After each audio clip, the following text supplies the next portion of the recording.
কথায় আছে, প্রত্যেক পুত্র তার পিতার প্রতিচ্ছবি হয়, আর সমস্ত প্রতিচ্ছবি চায় যেন সে তার অস্তিত্ব প্রাপ্ত করতে পারে। পুত্র চায় সে যেন তার পিতার মতো হয়, বা কখনো কখনো তার থেকেও শ্রেষ্ঠ হয়। সেটা কোনো অনুচিত ব্যাপার নয়।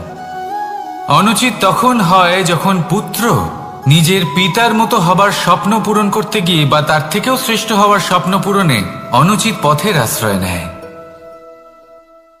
কারণ তারপরে সে তার পিতার গুণগুলি আত্মসাৎ করতে চায় না। সে শুধুই এটা চায় যে সংসারের চোখে যেন আমি শ্রেষ্ঠ প্রমাণিত হই। এটা অনুচিত।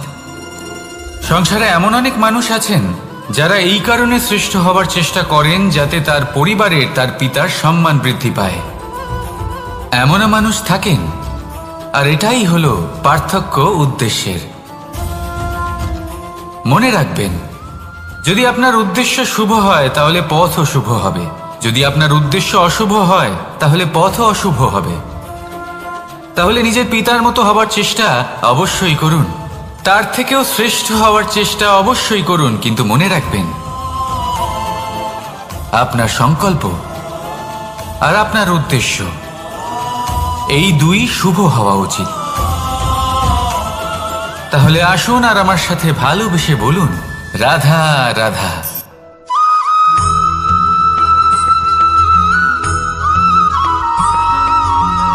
পিতা আর পুত্রের সম্পর্ক অত্যন্ত মধুর হয়ে থাকে। পিতা স্বপ্ন দেখেন, তাকে পূর্ণ করার সকল সম্ভাব্য চেষ্টা করেন, কিন্তু তাও অনেক সময় ওনার স্বপ্ন অপূর্ণ থেকে যায়। তখন পিতা ভাবেন যে স্বপ্ন উনি পূর্ণ করতে পারেননি, ওনার সন্তান তা অবশ্যই পূরণ করবে। যে স্থানে উনি কখনো পৌঁছতে পারেননি, সেই স্থানে ওনার পুত্র অবশ্যই পৌঁছবে। পিতা নিজের সন্তানের ভবিষ্যৎ নিয়ে সেই স্বপ্ন দেখেন, আর যখন সেই সন্তান সামনে এগোতে থাকে তখন তার দুঃখ হয় না, বরং গর্ব হয়। ওনার ভালো লাগে এটা দেখে যে ওনার সন্তান অনেক উন্নতি করছে। কিন্তু যখন সন্তান নিজের অভিভাবকের শক্তি দেখে, তার যশ দেখে হিংসা করতে থাকে, সমস্যা সেইখানেই শুরু হয়। সেই জন্য সকল সন্তানকে এটা মনে রাখতে হবে, দেখুন, পুত্র হবার সুবাদে, এক সন্তান হবার সুবাদে এটা হলো আপনার অধিকার যে আপনি আপনার পিতার থেকে বেশি উন্নতি করবেন। আপনার পিতাও এটাই চান, কিন্তু সুস্থভাবে এটা করুন। একটা রেখা টেনে নিন যাতে আপনি তাতে এগোতে পারেন আর আপনার পিতার তাতে গর্ববোধ হয়, আর সেই বিষয়ে দুঃখ না হয় যে আমার সন্তান আমাকেই ছোট করার চেষ্টা করছে। ইতিহাস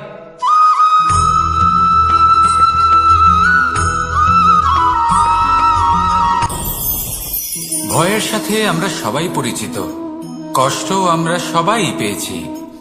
কখনো কখনো আমরা অসুস্থ হয়ে পড়ি, আর এমন সময় হলে মাতার মমতা, কখনো বাবার স্নেহ, কখনো বন্ধুদের পাশে থাকার অনুভূতি আমাদের রোগ নিরাময়ে সাহায্য করে।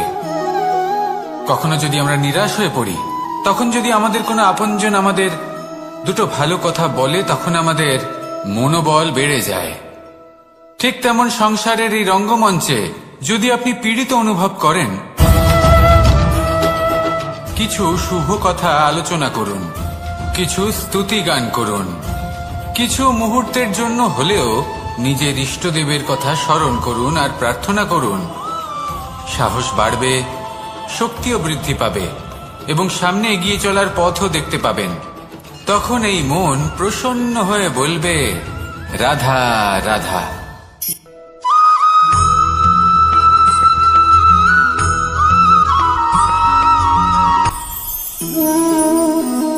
শক্তি এক অত্যন্ত বিচিত্র বস্তু, বা বলতে পারেন অনুভূতি।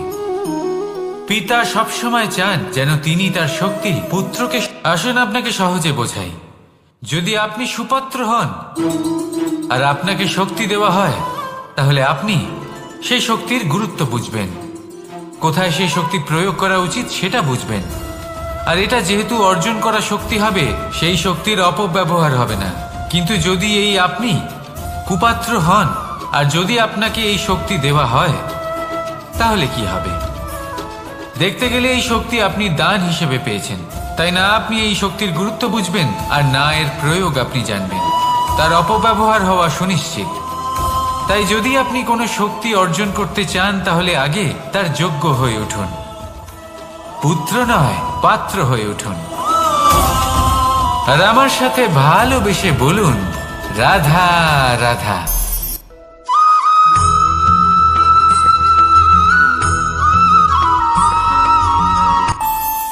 আমাদের মনে যখন কোনো প্রশ্ন ওঠে, কোনো দ্বন্দ্ব জাগে, তখন আমরা যাই আমাদের গুরুর কাছে, আমাদের আরাধ্যের কাছে গিয়ে জিজ্ঞেস করি। এইভাবেই একদিন আমি পৌঁছলাম আমার আরাধ্যের কাছে, আমার মহাদেবের কাছে, আর ওনাকে প্রশ্ন করলাম যে মহাদেব, জীবনে আনন্দ পাওয়ার, উৎসব পালনের, প্রেম ভাগ করে নেবার, জীবনকে উপভোগ করে নেওয়ার সর্বশ্রেষ্ঠ সময় কোনটা? মহাদেব হাসলেন আর উনি বললেন, জীবনে উৎসব পালনের সব থেকে শ্রেষ্ঠ দিন হল মৃত্যুর ঠিক আগের দিনটা। প্রেম ভাগ করে নেওয়ার সব থেকে শ্রেষ্ঠ মুহূর্ত হল মৃত্যুর ঠিক আগের মুহূর্ত। জীবনকে উপভোগ করে নেওয়ার সর্বশ্রেষ্ঠ প্রহর হল মৃত্যুর এক প্রহর পূর্বে। তখন আমি চমকে গেলাম। আমি বললাম, কিন্তু মহাদেব, মৃত্যু তো অনিশ্চিত, আমরা জানিও না কবে আমাদের মৃত্যু হবে। মহাদেব আবার হাসলেন। উনি বললেন যে যদি আমরা এভাবে জীবন কাটাই যে আমরা জীবনের প্রত্যেক দিন, প্রত্যেক মুহূর্ত, প্রত্যেক প্রহর শেষ বলে মনে করি, তাহলে আমাদের সমস্ত জীবন আনন্দের সাথেই অতিবাহিত হবে। কি বলেন?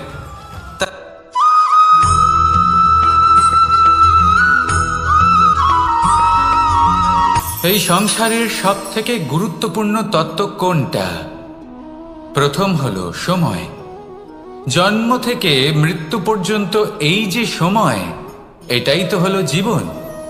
দ্বিতীয় হলো জীবন, যাতে আমরা সময়ের সদ্ব্যবহার করি, শ্রেষ্ঠ থেকে শ্রেষ্ঠতর কাজ করার চেষ্টা করি। বহু বছরের এই পরম্পরা, এই সংস্কৃতিকে এগিয়ে নিয়ে যাওয়ার চেষ্টা করি। এই সংসারে আমরা অংশগ্রহণ করতে চেষ্টা করি। তৃতীয় হলো ধন, সেই ধন যা প্রত্যেক ব্যক্তি অর্জন করতে চেষ্টা করেন। এবার এই তিনটি তত্ত্বের মধ্যে একটা সামঞ্জস্য আছে, সমান ব্যাপার আছে। সে ধনই হোক বা সময় হোক বা হোক জীবন। আর সেই সমান ব্যাপার হলো যে যদি আপনি এটা গণনা করতে থাকেন তাহলে তা কমতে থাকে, যদি আপনি এটা ব্যবহার করেন তাহলে তা বাড়তে থাকে। একে সংগঠিত করে রাখতে চেষ্টা করলে এ হাত থেকে ফসকে যায়, কিন্তু যদি আপনি একে সামলে রাখতে শিখে যান তাহলে এমন কাজ করবেন যাতে সংসারের সাথে সাথে পরবর্তী প্রজন্ম লাভবান হবে। যদি কিছু শিখতে চান তাহলে সামলাতে শিখুন, গণনা করা বা সংগঠিত করা নয়। আসুন আর আমার সাথে ভালোবেসে বলুন, রাধা রাধা।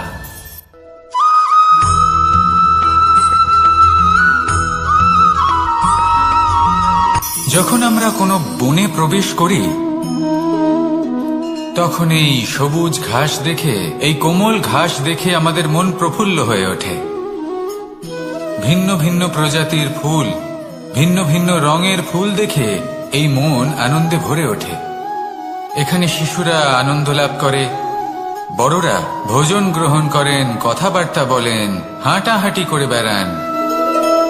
এবার ভেবে দেখুন, যখন এই উপবনের নির্মাণ হয়েছিল সেই সময় যদি এই মাটিকে সঠিকভাবে খনন না করা হতো, যদি তাতে সঠিকভাবে বীজ রোপণ না করা হতো, যদি কোনো সংঘর্ষ না হতো, পরিশ্রম না করা হতো, যদি চলতে চলতে পায়ে কাঁটা না বিঁধে যেত, তাহলে এই সুন্দর বন দেখে আমরা কি এই আনন্দ লাভ করতে পারতাম?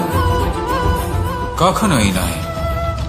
ধরুন কোনো নদীর তটে সুন্দর একটি বন আছে, সেই বনের আনন্দ লাভ করতে গেলে আপনাকে সেই নদী পার করতেই হবে। যদি সুখের নদীর কাছে পৌঁছতে চান তাহলে তটে যে কাঁটা রয়েছে সেগুলোর সাথে সংঘর্ষ করতেই হবে। এই সংসারে যদি আপনি সুখ লাভ করতে চান তাহলে সুখ লাভের এই যাত্রা শুরু করতে হবে সংঘর্ষ দ্বারা। তাহলে সংঘর্ষকে স্বাগত জানান, এর পেছনেই সুখ রয়েছে যা আপনার জন্য অপেক্ষা করছে। এবার হাসুন আর আমার সাথে ভালোবেসে বলুন, রাধা।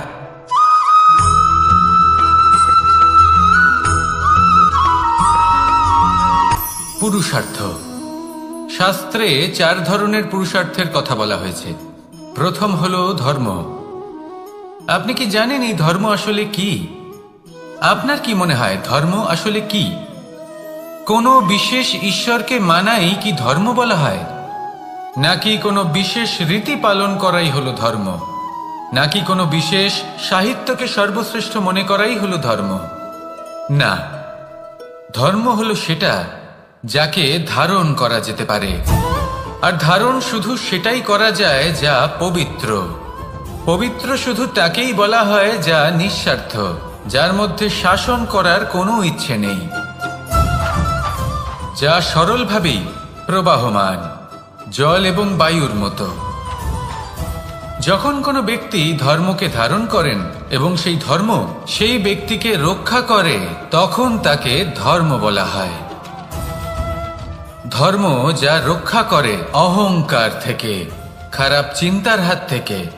সেই জন্য পুরুষার্থ গড়ে তোলার আগে, ধর্ম পালন করার আগে ধর্মের প্রকৃত অর্থ কি সেটা বুঝে নিন। এটা জেনে রাখুন যে সমস্ত ধর্মের আধার, সমস্ত ধর্মের ভিত শুধুমাত্র ভালোবাসা। আসুন আর এই ভালোবাসার সাথেই বলুন, রাধা রাধা।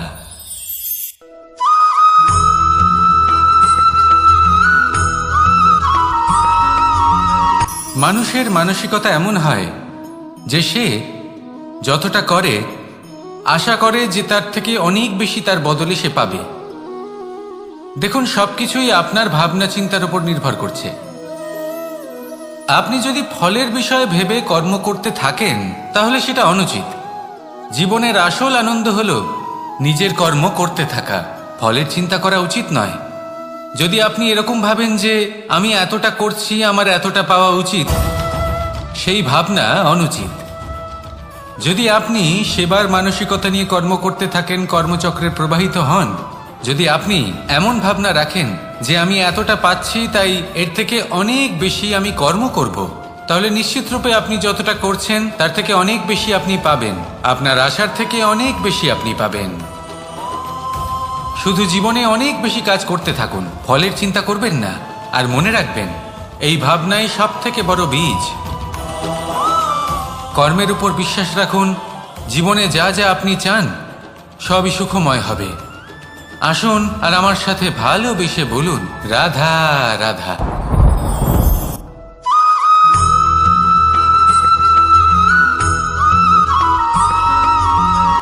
সংসারে আমাদের জীবনে যখন কোনো সুখ বা দুঃখ আসে, তার জন্য আমরা কাউকে না কাউকে অবশ্যই দায়ী করে থাকি, তাই না? এই ব্যক্তি আমাদের সাথে এরকম কাজ করেছেন তাই আমার সাথে এমন হলো। ওই ব্যক্তি যদি এমনটা না করতেন তাহলে আজ আমি ওই স্থানে পৌঁছতে পারতাম। সবই আপনার দৃষ্টিভঙ্গির ওপর নির্ভরশীল। আর যদি আপনার দৃষ্টিভঙ্গি এমন হয় তাহলে তা অনুচিত। সত্যি কথা বলতে এই সংসারে ভিন্ন ভিন্ন ধরনের মানুষ আছে। এটা আপনার উপর নির্ভর করছে কিভাবে তাদের স্বাগত জানাবেন। একবার ভাবুন, আমি আমার দুটো হাত সামনে নিয়ে এলাম, দুটো মুঠো খুলে দিলাম। দুই প্রকারের মানুষ আসবেন, কিছু না কিছু দিয়ে যাবেন। এই মুঠো যদি আমি বন্ধ করে দিই তাহলে না কেউ আমাকে কিছু দিতে পারবে, না আমার কিছু যাবে আসবে। নিশ্চয়ই বুঝতে পারছেন এই দুই ধরনের ব্যক্তি কারা এবং তারা কি দিয়ে যান।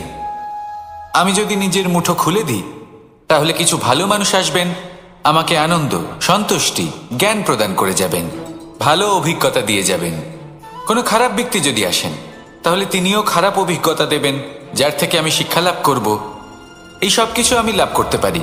মুঠো যদি বন্ধ করে রাখি তাহলে আমি কিছুই পাবো না। দেখুন, এই সংসারে প্রত্যেকের জীবনে এইরকম। প্রত্যেকের জীবনে সবকিছুই আছে, ভালো খারাপ দুই মানুষই আছে। ভালো অভিজ্ঞতা আছে, খারাপ অভিজ্ঞতা আছে। নির্ভর করছে আপনার উপর যে আপনি কি করবেন। এনাদের স্বাগত কিভাবে জানাবেন, কার থেকে কি বুঝবেন, কি শিখতে পারবেন। আর কোন দৃষ্টিভঙ্গি নিয়ে অগ্রসর হবেন। এটাই নির্ধারণ করবে যে আপনার জীবন কেমন হবে। আসুন আমার সাথে ভালোবেসে বলুন, রাধা রাধা।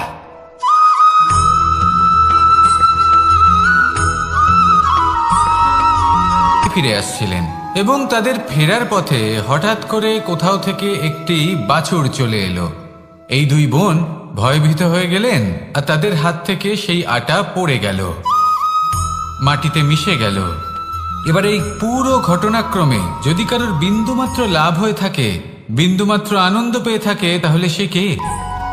সেই ছোট বোন, যিনি মাঝে মাঝেই গমের দানা তুলছিলেন এবং খাচ্ছিলেন। কিছুটা হলেও উনি আনন্দ লাভ করেছিলেন। এবার এরকমই হলো আমাদের জীবনে ভক্তি এবং ভালোবাসা সংক্রান্ত বিষয়। মানুষ নিজের জীবনের দৈনিক কাজে এতটাই ব্যস্ত হয়ে পড়েন, প্রত্যেকদিন শুধু কাজ কাজ কাজ কাজ করতে থাকেন, আর তাতে ভক্তি এবং ভালোবাসার জন্য সময় বার করতেই পারেন না। দেখুন, জীবনে ভক্তি আর প্রেমের এই যে ছোট ছোট মুহূর্ত আছে, এগুলো যদি আপনি যাপন করতে পারেন তাহলে তাতেই আপনি তৃপ্তি লাভ করবেন। বাকি সবই আপনার ব্যর্থ বলেই মনে হবে। জীবনে যখনই আপনি কোনো কাজ করবেন, ঈশ্বরের প্রতি সমর্পিত হয়ে সেই কাজ করুন। আর যখনই সময় পাবেন, তাহলে সেই সময় নিজের আপনজনদের দিন, যাদের আপনি ভালোবাসেন, তাদের প্রতি যত্নবান হন, তাদের শুভাকাঙ্ক্ষী হন। এই প্রেম আর ভক্তির ছোট ছোট মুহূর্তগুলো আপনার জীবনকে চরিতার্থ করে তুলবে। আসুন আমার সাথে ভালোবেসে বলুন, রাধা রাধা।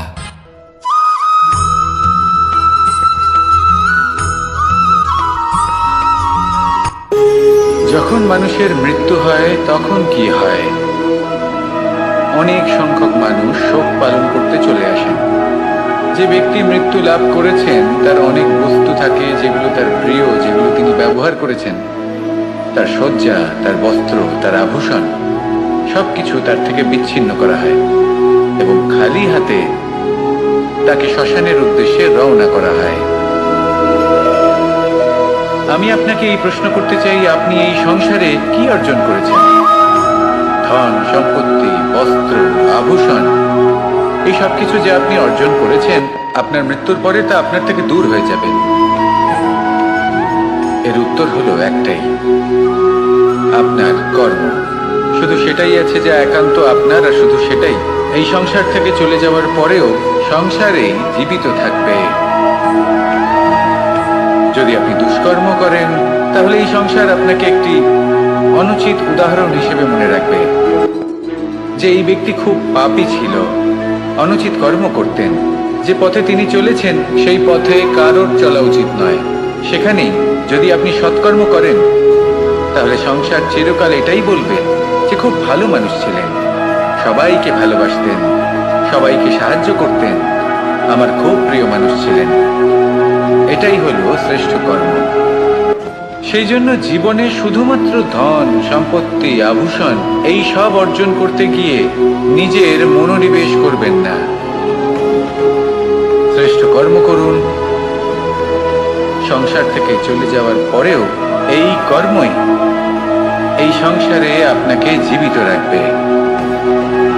আসুন আমার সাথে ভালোবেসে বলুন, রাধা রাধা।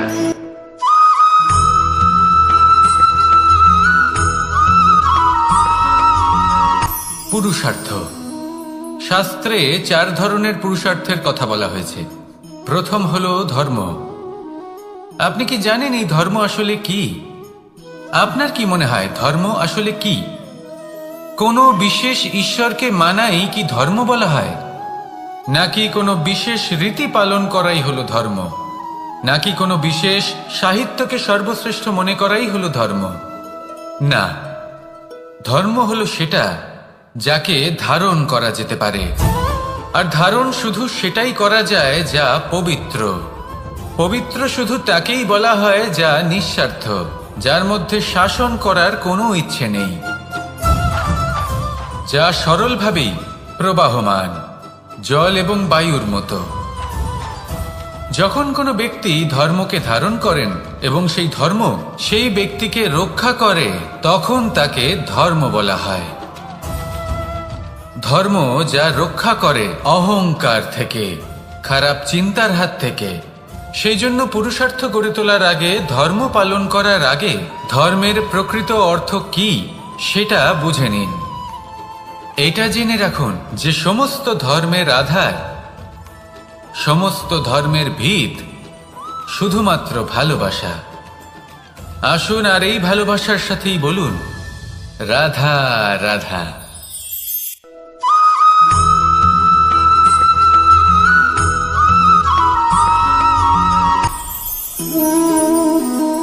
শক্তি এক অত্যন্ত বিচিত্র বস্তু, বা বলতে পারেন অনুভূতি।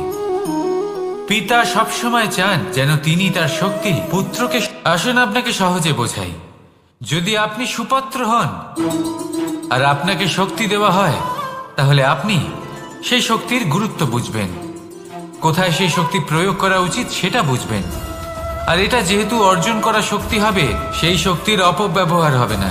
কিন্তু যদি এই আপনি কুপাত্র হন আর যদি আপনাকে এই শক্তি দেওয়া হয়, তাহলে কি হবে? দেখতে গেলে এই শক্তি আপনি দান হিসেবে পেয়েছেন, তাই না আপনি এই শক্তির গুরুত্ব বুঝবেন আর না এর প্রয়োগ আপনি জানবেন। তার অপব্যবহার হওয়া সুনিশ্চিত। তাই যদি আপনি কোনো শক্তি অর্জন করতে চান, তাহলে আগে তার যোগ্য হয়ে উঠুন। পুত্র নয়, পাত্র হয়ে উঠুন। আর আমার সাথে ভালোবেসে বলুন রাধা রাধা।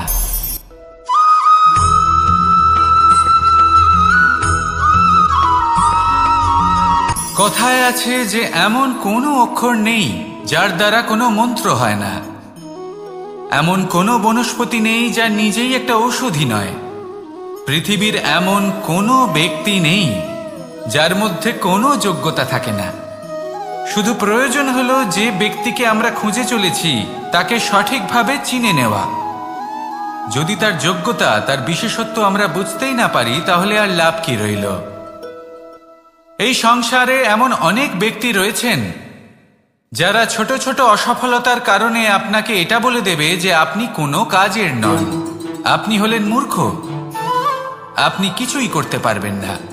এইসব কথায় কখনোই বিশ্বাস করবেন না, কারণ আপনি এবং প্রত্যেকটি জীব এই পরমাত্মা এবং এই প্রকৃতির সৃষ্টি, যা অত্যন্ত বিশেষ। যদি আপনাকে উদাহরণ দিই, তাহলে একদিকে আছে তরোয়াল, একটা বড় লম্বা তরোয়াল, যার দ্বারা যুদ্ধ করা যায়, জয়লাভ করা যায়। আর অন্যদিকে রয়েছে একটা ছোট্ট সূচ, কিন্তু যে কাজ একটা ছোট্ট সূচ করতে পারে তা একটা তরোয়াল দ্বারা সম্ভব নয়। এর অর্থ হলো এটাই যে প্রত্যেকটা রচনা অত্যন্ত অমূল্য এবং অত্যন্ত বিশেষ হয়। তাহলে বিশ্বাস রাখুন যে আপনি অত্যন্ত বিশেষ একজন। আর প্রেমের সাথে বলুন রাধা রাধা।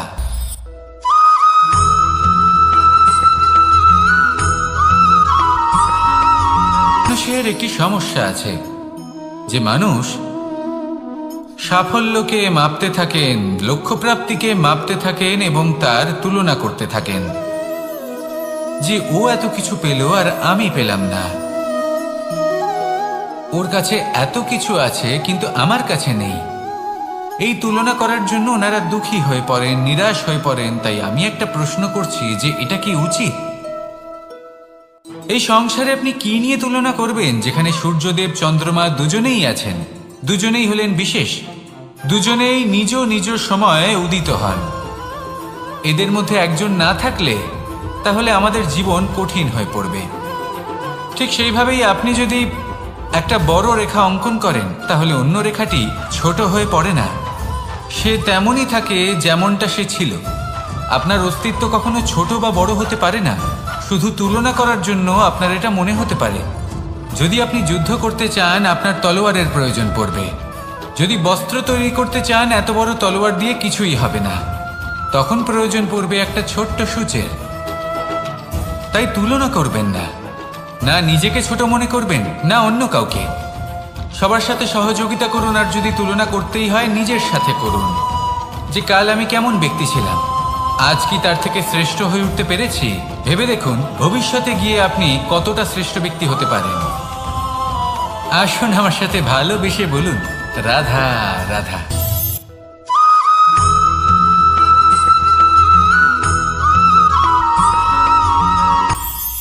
এটা হলো ধান গাছ। এর থেকে যে চাল উৎপন্ন হয় তা মানুষ গ্রহণ করেন। আর এটা কি? এ হলো জংলি ঘাস। একবার ভেবে দেখুন, যদি এই জংলি ঘাস ধান গাছের আশেপাশে থাকে তাহলে কি হবে? ধান উৎপন্ন হতে পারবে? তা উৎকৃষ্ট হতে পারবে? আমরা কি তা গ্রহণ করতে পারবো? কখনোই নয়। এই জংলি ঘাস ধানকে নষ্ট করে দেবে, কিন্তু নিজে জীবিত থাকবে। এটাই হলো আজকের শিক্ষা। এই সংসারে যদি আপনি নীতির পথে চলতে চান, উচিত কর্ম করতে চান, সংসারকে সেবা করতে চান, তাহলে জংলি ঘাসের মতো ব্যক্তিদের থেকে সবসময় দূরে থাকতে হবে। সেই ব্যক্তি যারা দুর্নীতি এবং মিথ্যা দ্বারা পরিপূর্ণ, যাদের ব্যবহার অশুভ, যাদের অনেক অশুভ গুণ রয়েছে, তারা সঠিক নয়।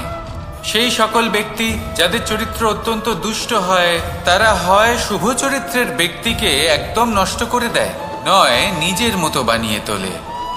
তাই যদি আপনি নীতির পথে চলতে চান, এই সংসারের জন্য শুভ কর্ম করতে চান, তাহলে সেই সঙ্গ লাভ করুন যে সঙ্গ জ্ঞানে পরিপূর্ণ, যাদের মধ্যে অনেক গুণ আছে, যাদের থেকে প্রতিদিন কিছু শিখতে পারবেন। এমন ব্যক্তির সাথে জীবন অতিবাহিত করুন। দুরাচারীদের থেকে দূরে থাকুন। তবেই এই মন প্রসন্ন হয়ে বলবে, রাধা রাধা।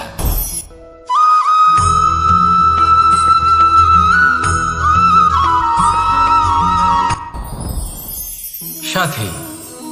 সাথী এই শব্দটির ব্যাখ্যা কে কিভাবে করে? মিত্র, সখা, বন্ধু। কিন্তু অর্থ একটাই। তিনি যিনি আপনার সঙ্গী হন, আর তিনি যার সাথী আপনি হন। এবার সব থেকে বড় প্রশ্ন হলো এটাই যে তিনি কে হতে পারেন যাকে আপনি আপনার সাথী বলে মেনে নিতে পারেন, নিজের সখা, নিজের মিত্র, নিজের বন্ধু মেনে নিতে পারেন। আপনার সাথী হলেন তিনি যিনি দুঃখের সময় আপনার পাশে থাকবেন, আপনার হাত ধরে থাকবেন। আপনার সাথী হলেন তিনি যার হাত আপনি নিজের সুখের দিনে ধরে থাকবেন। সেই সাথীরই হাত ধরুন যিনি দুঃখে সবসময় আপনাকে সাহায্য করার জন্য তৎপর হয়ে থাকেন, আপনার পাশে থাকেন, আর যাকে সুখের দিনে আপনি আপনার সাথে রাখতে পারেন। আর যখন আপনার সাথে আপনার এই সাথী থাকবে, তখন আপনি এটা বুঝবেন যে যখন জীবনে দুঃখ আসে, তখন এই দুঃখ কমে যায়, সবার মধ্যে ভাগ হয়ে যায়। আর যদি তখন সুখ আসে, তাহলে সেটা সবার উপস্থিতিতে আরো বেড়ে যায়। এটাই হলো প্রেম, এটাই হলো ভালোবাসা, এটাই হলো সঙ্গ। যেমন সম্পর্ক আমার আর রাধার মাঝে। তাহলে আসুন আর আমার সাথে ভালোবেসে বলুন, রাধা রাধা।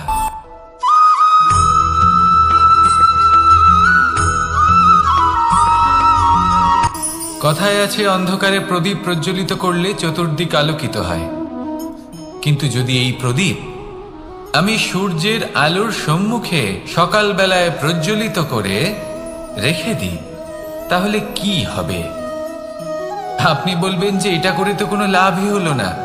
সূর্যের প্রকাশের সামনে এই প্রদীপ আসলে কিছুই নয়। এবার এই চিন্তা ভাবনা প্রত্যেক দিন করতে হবে, আর একটা অমূল্য শিক্ষা পেতে হবে। মনে করুন যে আপনি মহাপুরুষের সামনে বসে আছেন, কোনো মহাজ্ঞানীর সামনে। তাহলে সেই ব্যক্তির সামনে নিজের জ্ঞানের প্রদীপ প্রজ্বলিত করবেন না, নীরব থাকুন, আর সেই ব্যক্তির সূর্যের প্রকাশের মতো জ্ঞান প্রাপ্ত করুন। যতটা পারবেন জ্ঞান লাভ করুন। যদি এমন কোনো সময়, এমন কোনো স্থানে আপনি আছেন যেখানে চতুর্দিক অন্ধকার, কারোর কাছেই জ্ঞান নেই, সেখানে নিজের জ্ঞানের প্রদীপ প্রজ্বলিত করুন। এমন করলে দুদিক থেকেই আপনার লাভ হবে। আপনার জ্ঞান প্রাপ্তিও হবে, আর জ্ঞানের সঠিক প্রয়োগও করতে পারবেন। আর এই মন প্রসন্ন হয়ে বলবে, রাধা রাধা।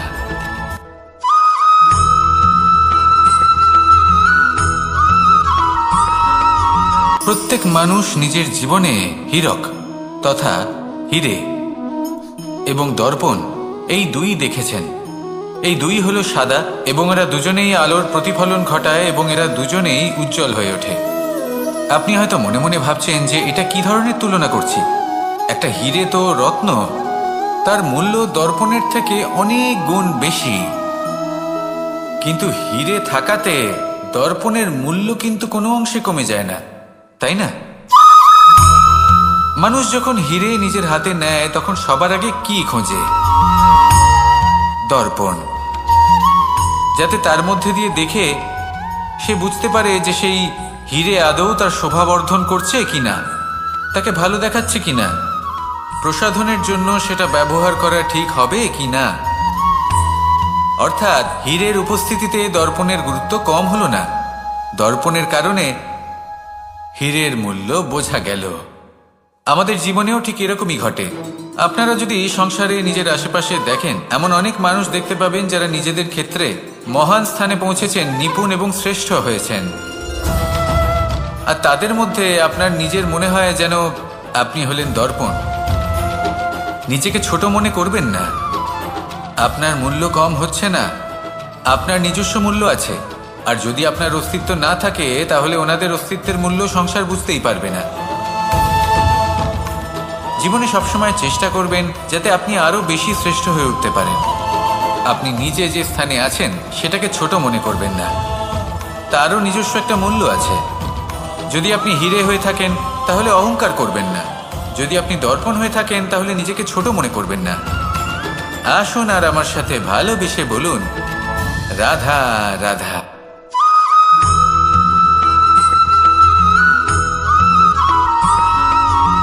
এই সংসারে কখনো কোনো ব্যক্তিকে তার বাইরের পোশাক দেখে বিচার করার চেষ্টা করবেন না, এটা খুব বড় ভুল করবেন।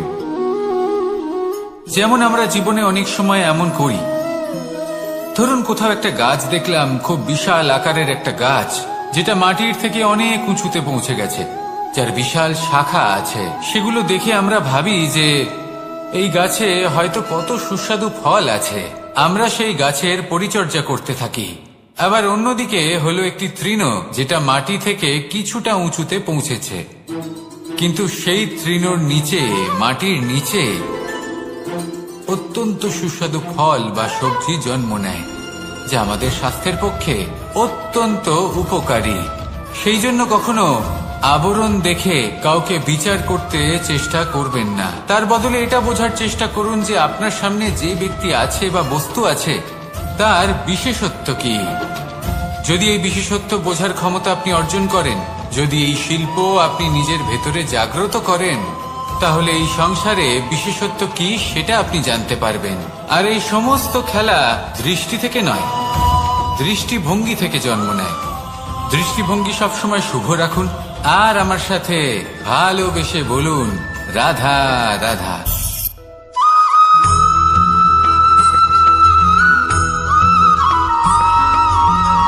মানুষ ভাবেন যে ধন অর্জন করা হলো অত্যন্ত গুরুত্বপূর্ণ। তিনি আজীবন ধন অর্জন করতে থাকেন, ধন অর্জন করার চেষ্টা করতে থাকেন। সে যাই হয়ে যাক না কেন, পরিশ্রম করতে থাকেন। স্বাস্থ্যের দিকে নজর দেন না, না উচিত সময় খাবার খান, না উচিত সময় ঘুমোতে যান, না পর্যাপ্ত সময় পর্যন্ত ঘুমন, কিছুই না। ধন অর্জন করতেই থাকেন, করতেই থাকেন।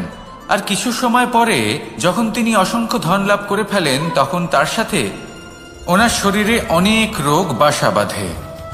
এইসব রোগের উপচার করতে করতে সেই সমস্ত ধন যা উনি অর্জন করেছেন তা তিনি ব্যয় করে ফেলেন।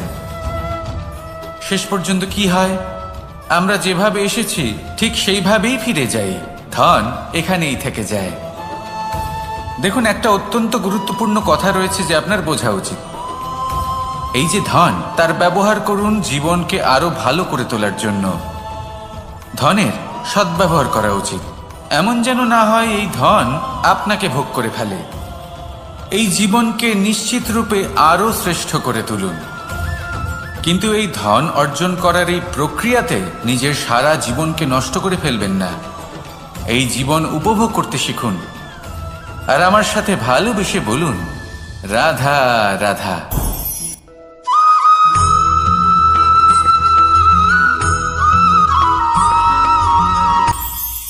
এটা হলো ধান গাছ।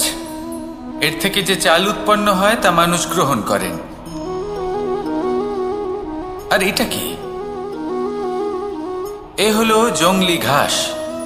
একবার ভেবে দেখুন, যদি এই জংলি ঘাস ধান গাছের আশেপাশে থাকে তাহলে কি হবে? ধান উৎপন্ন হতে পারবে? তা উৎকৃষ্ট হতে পারবে? আমরা কি তা গ্রহণ করতে পারবো? কখনোই নয়। এই জংলি ঘাস ধানকে নষ্ট করে দেবে, কিন্তু নিজে জীবিত থাকবে। এটাই হলো আজকের শিক্ষা। এই সংসারে যদি আপনি নীতির পথে চলতে চান, উচিত কর্ম করতে চান, সংসারকে সেবা করতে চান, তাহলে জংলি ঘাসের মতো ব্যক্তিদের থেকে সবসময় দূরে থাকতে হবে। সেই ব্যক্তি যারা দুর্নীতি এবং মিথ্যা দ্বারা পরিপূর্ণ, যাদের ব্যবহার অশুভ, যাদের অনেক অশুভ গুণ রয়েছে, তারা সঠিক নয়। সেই সকল ব্যক্তি যাদের চরিত্র অত্যন্ত দুষ্ট হয়, তারা হয় শুভ চরিত্রের ব্যক্তিকে একদম নষ্ট করে দেয়, নয় নিজের মতো বানিয়ে তোলে। তাই যদি আপনি নীতির পথে চলতে চান, এই সংসারের জন্য শুভ কর্ম করতে চান, তাহলে সেই সঙ্গ লাভ করুন যে সঙ্গ জ্ঞানে পরিপূর্ণ, যাদের মধ্যে অনেক গুণ আছে, যাদের থেকে প্রতিদিন কিছু শিখতে পারবেন। এমন ব্যক্তির সাথে জীবন অতিবাহিত করুন। দুরাচারীদের থেকে দূরে থাকুন। তবেই এই মন প্রসন্ন হয়ে বলবে, রাধা রাধা।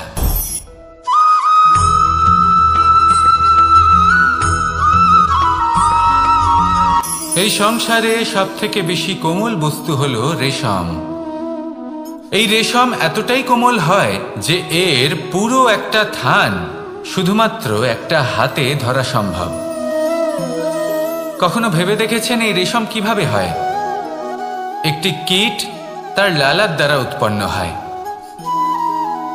এই কীট সেই রেশমকে পাক দিতে থাকে, পাক দিতেই থাকে, আর আস্তে আস্তে তার মধ্যেই জড়িয়ে পড়ে। শেষে ওর এই সুন্দর অমূল্য সৃষ্টি রেশমের এই সুতো, তার নির্মাণ কার্য পূর্ণ হয়, কিন্তু তাতেই ও নিজে বন্দী হয়ে যায়। নিজেরই মায়াজালের এই বন্দী গৃহে নিজেই ফেঁসে যায়। এবার এই সুতোকে ব্যবহারযোগ্য করে তোলার জন্য এই কীটগুলিকে এই কবচের সাথেই ফুটন্ত জলে ফেলে দেওয়া হয়। এই সংসারে যদি আমাদের স্বপ্ন এই সংসারের দুঃখ হরণ করার জন্য, এই সংসারে সুখ বিতরণ করার জন্য হয়, তবেই আমাদের প্রগতি সম্ভব। যদি আমাদের এই স্বপ্ন শুধুই আমাদের এবং আমাদের স্বার্থ সিদ্ধির জন্য হয়, তাহলে এই স্বপ্ন আমাদের অন্ধ করে দেবে, আমাদের অন্ধকারের পথে নিয়ে যাবে, আর আমরাও সেই কীটের মতো হয়ে যাব। নিজেদেরই মায়াজালে আমরা নিজেই ফেঁসে যাব, আর শেষে আমরা যদি কিছু লাভ করি তা হবে একাকিত্ব, অন্ধকারময় মৃত্যু। তাই স্বপ্ন অবশ্যই দেখুন, কিন্তু এমনভাবে স্বপ্ন দেখবেন না যে তার এই বন্দিগৃহে আপনি নিজেই ফেঁসে গেলেন। স্বপ্ন দেখুন পরোপকারে।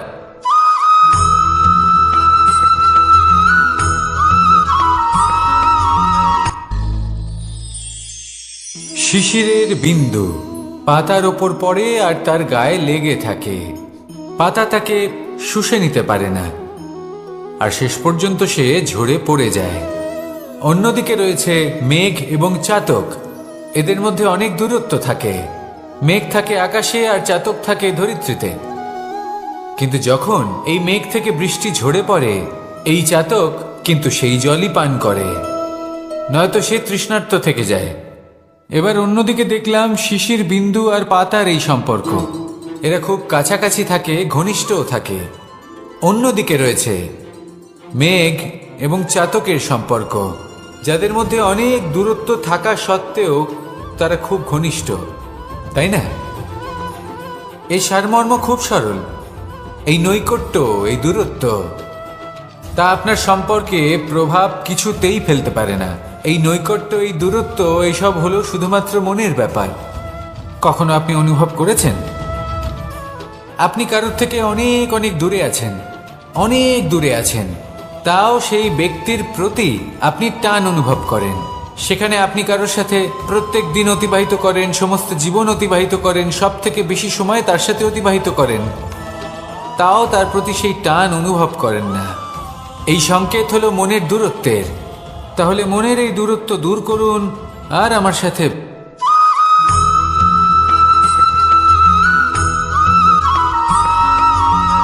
আপনি কখনো কোনো বাজকে নিজের বাসা বানাতে দেখেছেন? এই বাজ যখনই কোনো বাসা বানায় তখন উঁচু গাছের ডালে বা কোনো পর্বতের শিখরে বাসা বানায়, অনেক উচ্চতায়। আর সেখানে তার সন্তানও জন্মগ্রহণ করে। যখন এই সন্তানেরা জন্মায় তখন এই বাজ খুবই ভালোবেসে এবং খুব সাবধানে এদের পালন পোষণ করে। নিজের ঠোঁট দিয়ে তাদের ঠোঁটে খাবার পরিবেশন করে। কিন্তু যেই সেই সন্তানেরা হৃষ্টপুষ্ট হয়ে যায় এবং সেই কথা বাজ নিজে বুঝতে পেরে যায়, সেই বাজ নিজেই সেই বাসা ছিন্ন ভিন্ন করে দেয়। সেই সন্তান যাদের সবেমাত্র ডানা গজিয়েছে, কিভাবে উড়তে হয় তারা জানে না, সেই সন্তানগুলিকে উচ্চতা থেকে ঠেলে দেয়। সেই সন্তান প্রথমে ভয়ভীত হয়ে যায়। তারা সামনে মৃত্যুকে দেখতে পেয়ে ভয়ের কারণে তাদের ডানা ঝাপটাতে থাকে। আর সেই প্রক্রিয়াতেই সেই সন্তানগুলি উড়তে শুরু করে দেয়। এবার এই ঘটনায় আমরা কি শিক্ষা পেতে পারি? এটাই, যদি আপনি মাতা পিতা হন তাহলে নিজের সন্তানকে অবশ্যই স্নেহ করুন, কিন্তু তাদেরকে নিজের আঁচলের তলায় বেঁধে রাখবেন না। যদি আপনি চান আপনার সন্তান জীবনে উন্নতি করুক, তাহলে নিজের মুঠো থেকে তাদের স্বতন্ত্র করে দিন। এই সংসারে সংঘর্ষ করতে দিন। সেই সন্তান নিজেই বুঝতে পারবে যে জন্মের সময় পাওয়া ডানা কি করে ব্যবহার করতে হয়। আর আপনার চোখের সামনে আপনার সন্তান এই আকাশে উড়তে থাকবে।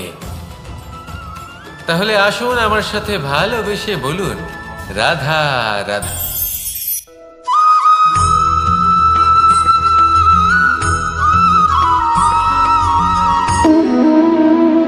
সম্পর্ক হলো আমাদের জীবনের একটি আধার। কিছু সম্পর্ক এমন যা আমরা জন্মসূত্রে লাভ করি, যেমন পরিবার, মা, বাবা। কিছু সম্পর্ক আছে যা আমরা জীবনে অর্জন করে থাকি, তা সে প্রেমের হোক, স্নেহের হোক বা বন্ধুত্বের। এই সকল সম্পর্ক লাভ করার বা গড়ে তোলার 5টি ধাপ রয়েছে। প্রথম ধাপ, কোনো ব্যক্তির সাথে আলাপ হওয়া, তার সাথে কথা বলা বা তাকে দেখা। দ্বিতীয় ধাপ, সে ব্যক্তিকে আমাদের ভালো লাগা। তৃতীয় ধাপ, আমাদের এটা চাইতে শুরু করা যে জীবনে এই ব্যক্তি যেন আমাদের বন্ধু হন, আমাদের জীবনে থাকেন, বা আমাদের কাউকে ভালোবেসে ফেলা। আর এটা আমাদের ভাবা বা চাওয়া যে সেই ব্যক্তি যেন আজীবন আমার সাথে থাকেন, আমার জীবনে আমার সাথী হয়ে। চতুর্থ ধাপ, লাভ করা। এবার এই ধাপটি অনেক মানুষের পক্ষেই খুবই সরল হয়, বড়ই সরলভাবে নিজেদের সঙ্গীকে লাভ করে থাকেন। কিছু মানুষের জন্য এই ধাপ অত্যন্ত কঠিন হয়ে থাকে। অনেক প্রতিকূল পরিস্থিতির উপর জয়লাভ করে তারা সঙ্গীকে লাভ করেন, কিন্তু লাভ অবশ্যই করেন। এরপরে আসে পঞ্চম, অন্তিম এবং সব থেকে গুরুত্বপূর্ণ ধাপ। সেটা হলো সেই সম্পর্ক পালন করা।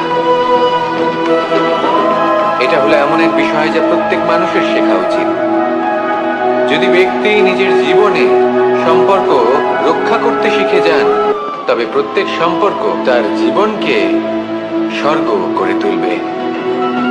আসুন আর আমার সাথে ভালোবেসে বলুন, রাধা রাধা।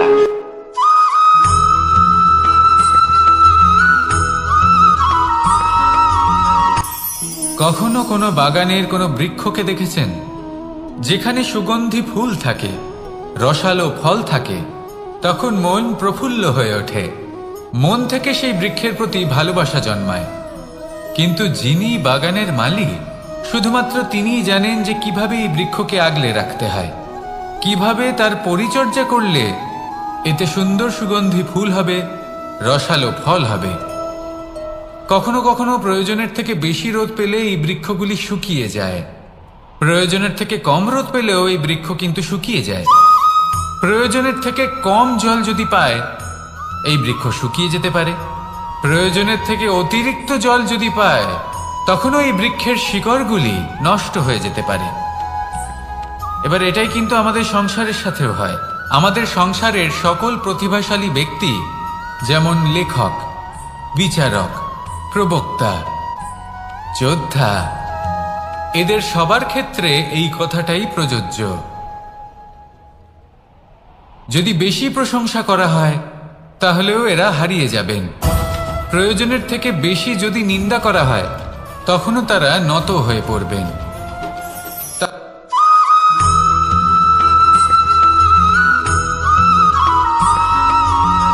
এই দড়িটা দেখুন, ছোট ছোট রেশম দ্বারা তৈরি, এটা সরু সুতো দ্বারা তৈরি হয়েছে এটা, আর এ অত্যন্ত কোমলও বটে। আর আপনি চাইলে এটা সোজাও করে দিতে পারেন, আর চাইলে এটা বেঁকিয়েও দিতে পারেন, আর যদি চান তাহলে এটা গোল গোল করে বেঁধে কোথাও রেখেও দিতে পারেন।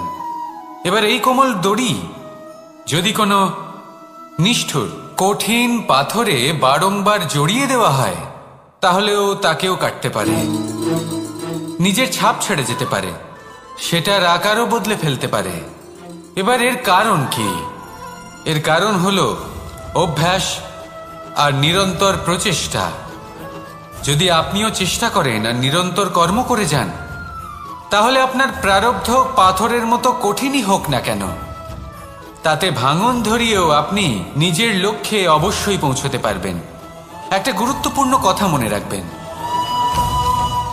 সুকর্মের অভ্যাস আর নিরন্তর প্রয়াস, এই হলো সাফল্যের মন্ত্র।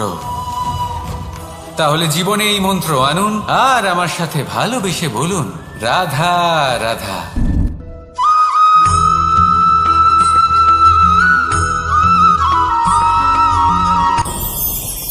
ভয়ের সাথে আমরা সবাই পরিচিত, কষ্টও আমরা সবাই পেয়েছি। কখনো কখনো আমরা অসুস্থ হয়ে পড়ি, আর এমন সময় হলে মাতার মমতা, কখনো বাবার স্নেহ, কখনো বন্ধুদের পাশে থাকার অনুভূতি আমাদের রোগ নিরাময়ে সাহায্য করে। কখনো যদি আমরা নিরাশ হয়ে পড়ি, তখন যদি আমাদের কোনো আপনজন আমাদের দুটো ভালো কথা বলে, তখন আমাদের মনোবল বেড়ে যায়। ঠিক তেমন সংসারের এই রঙ্গমঞ্চে যদি আপনি পীড়িত অনুভব করেন, কিছু শুভ কথা আলোচনা করুন, কিছু স্তুতি গান করুন, কিছু মুহূর্তের জন্য হলেও নিজের ইষ্টদেবের কথা স্মরণ করুন আর প্রার্থনা করুন। সাহস বাড়বে, শক্তিও বৃদ্ধি পাবে এবং সামনে এগিয়ে চলার পথও দেখতে পাবেন। তখন এই মন প্রসন্ন হয়ে বলবে, রাধা রাধা।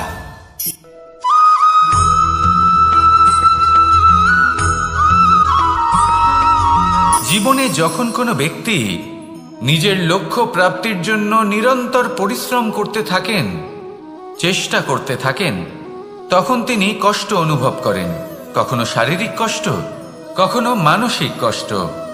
এবার উনি এটা ভাবতে থাকেন যে আমি কি উচিত করছি নাকি অনুচিত করছি, কারণ অন্যদিকে এমন একজন ব্যক্তিও আছেন যিনি একদমই পরিশ্রম চেষ্টা করছেন না। তিনি মদিরা পান করেন, বিলাসিতায় জীবন কাটান, অলস প্রকৃতির হয়ে ওঠেন, নিদ্রাতে বিলীন হয়ে থাকেন আর ভাবেন যে তিনি সুখ লাভ করছেন। কিন্তু এরকম কেন হয়? কারণ যখন আমরা সৎ পথে থাকি, উচিত পথে চলি, লক্ষ্য প্রাপ্ত করার জন্য চেষ্টা করতে থাকি, তখন আমাদের ভেতরে থাকা নেতিবাচক শক্তি এবং পাপ এই দেহকে ত্যাগ করে দেয়। আর এই অনুভূতিটাই আমাদের দুঃখের অনুভূতি দেয়, কষ্ট দেয়। এবার সেখানে যদি আমরা কুপথে চলি, অনুচিত পথে চলতে থাকি, তাহলে আমাদের ভেতরে থাকা পুণ্য এবং ধনাত্মক শক্তি আমাদের দেহ ত্যাগ করে দেয়। আর এই অনুভূতির কারণেই আমরা সুখ অনুভব করি। কিন্তু কখনো ভাববেন যে এই সুখ বেশি সময় পর্যন্ত থাকে না। সেই জন্য সবসময় মনে রাখবেন, যদি আপনি জানেন যে এটাই আপনার লক্ষ্য, এটাই উচিত পথ, শুভ পথ, তাতে নিরন্তরভাবে এগিয়ে যেতে চেষ্টা করতে থাকুন। এই কষ্ট আপনাকে সুখের পরাকাষ্ঠায় কখন পৌঁছে দেবে তা আপনি জানতেই পারবেন না। আসুন আমার সাথে ভালোবেসে বলুন, রাধা রাধা।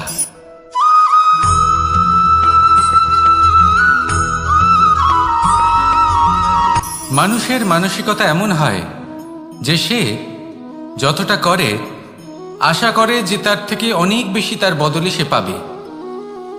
দেখুন, সবকিছুই আপনার ভাবনা চিন্তার উপর নির্ভর করছে। আপনি যদি ফলের বিষয়ে ভেবে কর্ম করতে থাকেন তাহলে সেটা অনুচিত। জীবনের আসল আনন্দ হলো নিজের কর্ম করতে থাকা, ফলের চিন্তা করা উচিত নয়। যদি আপনি এরকম ভাবেন যে আমি এতটা করছি, আমার এতটা পাওয়া উচিত, সেই ভাবনা অনুচিত। যদি আপনি সেবার মানসিকতা নিয়ে কর্ম করতে থাকেন, কর্মচক্রে প্রবাহিত হন, যদি আপনি এমন ভাবনা রাখেন যে আমি এতটা পাচ্ছি তাই এর থেকে অনেক বেশি আমি কর্ম করব, তাহলে নিশ্চিত রূপে আপনি যতটা করছেন তার থেকে অনেক বেশি আপনি পাবেন, আপনার আশার থেকে অনেক বেশি আপনি পাবেন। শুধু জীবনে অনেক বেশি কাজ করতে থাকুন, ফলের চিন্তা করবেন না। আর মনে রাখবেন, এই ভাবনাই সব থেকে বড় বীজ। কর্মের উপর বিশ্বাস রাখুন, জীবনে যা যা আপনি চান সবই সুখময় হবে। আসুন আর আমার সাথে ভালোবেসে বলুন, রাধা রাধা।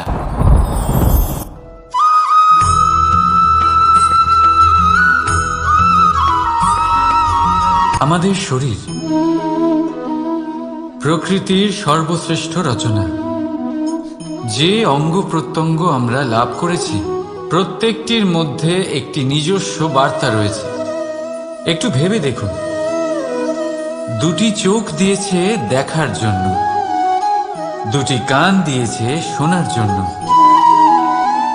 নাসিকাও আছে দুটি, দুটি হাত দিয়েছে দ্বিগুণ পরিশ্রম করার জন্য। কিন্তু জীব শুধুমাত্র একটি, তার উপরেও তীক্ষ্ণ বলিষ্ঠ দাঁত দিয়েছে তার রক্ষার জন্য। কখনো ভেবে দেখেছেন কেন?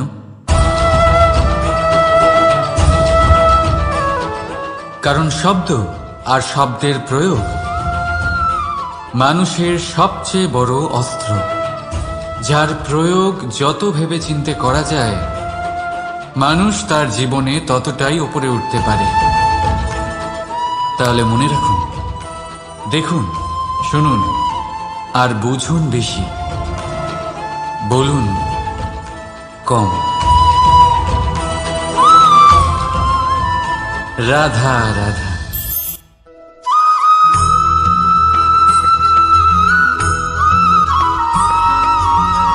এই সংসারে কোনো বস্তু হোক বা ব্যক্তি হোক, তার একার গুরুত্ব কিন্তু খুব বেশি নয়। একটা উদাহরণ হিসেবে বৃষ্টির ফোঁটাকে ভেবে দেখুন। যদি একটি বৃষ্টির ফোঁটা হয় তাহলে তার খুব বেশি গুরুত্ব থাকে না, কিন্তু যখন সহস্র বৃষ্টির ফোঁটা মেঘের মধ্যে দিয়ে ঝরে পড়ে তখন সেটা বর্ষার রূপ ধারণ করে।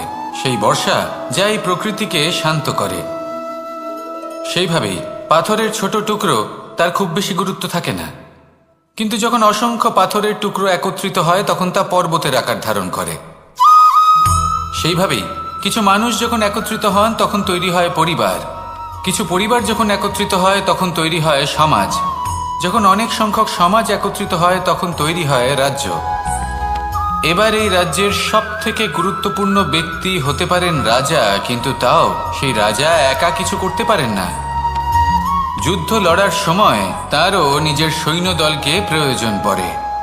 কিন্তু এই সংসারে এমন একজন ব্যক্তি আছেন যিনি একাই সব কাজ করতে থাকেন, এবং সেই ব্যক্তি হলেন মা। আমাদের জীবনে একজন পিতার ভূমিকা কিন্তু নিঃসন্দেহে অমূল্য, কিন্তু আমাদের সকলের জীবনে যে ভূমিকা একজন মায়ের তা অন্য কারোর থাকে না। একজন মা একাই সন্তানকে বড় করতে পারেন, সংস্কারী করে তুলতে পারেন, তার জন্য পরিশ্রম করেন।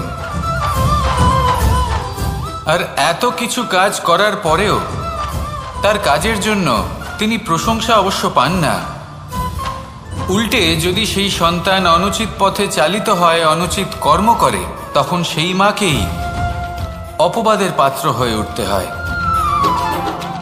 আমাদের জীবনে মায়ের যোগদান কতটা সেটা বুঝুন। আপনাকে বড় করে তোলার জন্য উনি কতটা পরিশ্রম করেছেন সেটা বুঝুন। আজ থেকে, এখন থেকে, এই মুহূর্ত থেকে মাকে সম্মান করতে শিখুন। যখন সময় পাবেন, যখন সুযোগ হবে, তখন তার প্রশংসা করুন, ওনারও ভালো লাগবে। আর মায়ের এই মমতার জন্য, তার এই ভূমিকার জন্য আসুন সবাই মিলে আমরা তাকে প্রণাম করি। আর সকলে মিলে ভালোবেসে বলি, রাধা রাধা।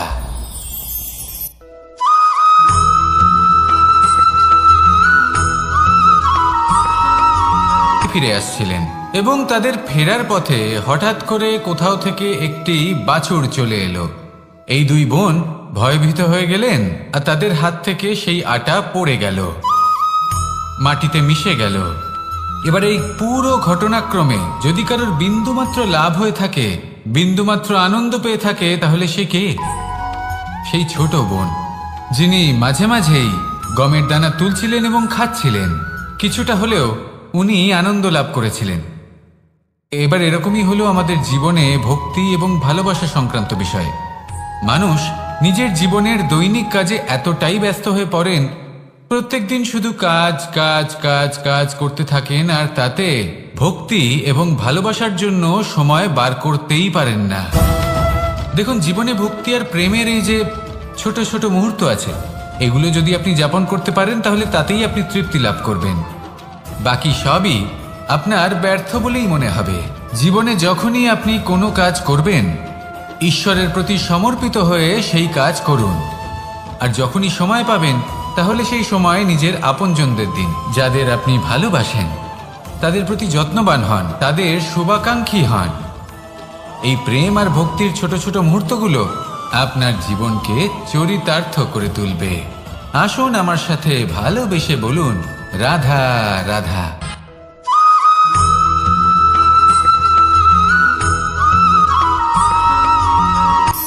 শক্তি শক্তি অর্জন করা এতটা কঠিন নয় যতটা শক্তি লাভ করার পরে সেই শক্তি সামলানো কঠিন হয়।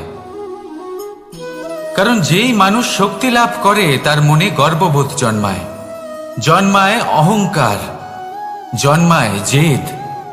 তাই শক্তি প্রাপ্ত করার সাথে বিনম্র থাকাও অত্যন্ত আবশ্যক। আর এটা আমাদের শেখা উচিত বৃক্ষের থেকে। বৃক্ষ যা আমাদের ফল দেয়, বৃক্ষ যা যত ফল দেয় ততটাই ঝুঁকে যায়। আমরা পাথর মারি ওই বৃক্ষের থেকে ফল প্রাপ্ত করার জন্য। সেই পাথরের মার সহ্য করেও বৃক্ষ আমাদের ফল দেয়। কোনো গর্ববোধ নেই, কোনো অহংকার বোধ নেই। আর সেই জন্য এই বৃক্ষের পুজো করা হয়। এটাই হলো মাহাত্ম্য শক্তির সাথে বিনম্রতার। যদি এই শক্তি সৃজন করে থাকে, সাহায্য করে থাকে, সম্বল হয়ে থাকে, তবেই সেই শক্তি উপযুক্ত। আর নয়তো সেই শক্তি একদিন আপনাকে আসক্ত অবশ্যই করবে। তাহলে শক্তি অবশ্যই অর্জন করুন, কিন্তু তার সাথে সেই শক্তি সামলানোর মতো বিবেকও আপনাকে অবশ্যই জাগ্রত করতে হবে। তাহলে আসুন আমার সাথে ভালোবেসে বলুন, রাধা রাধা।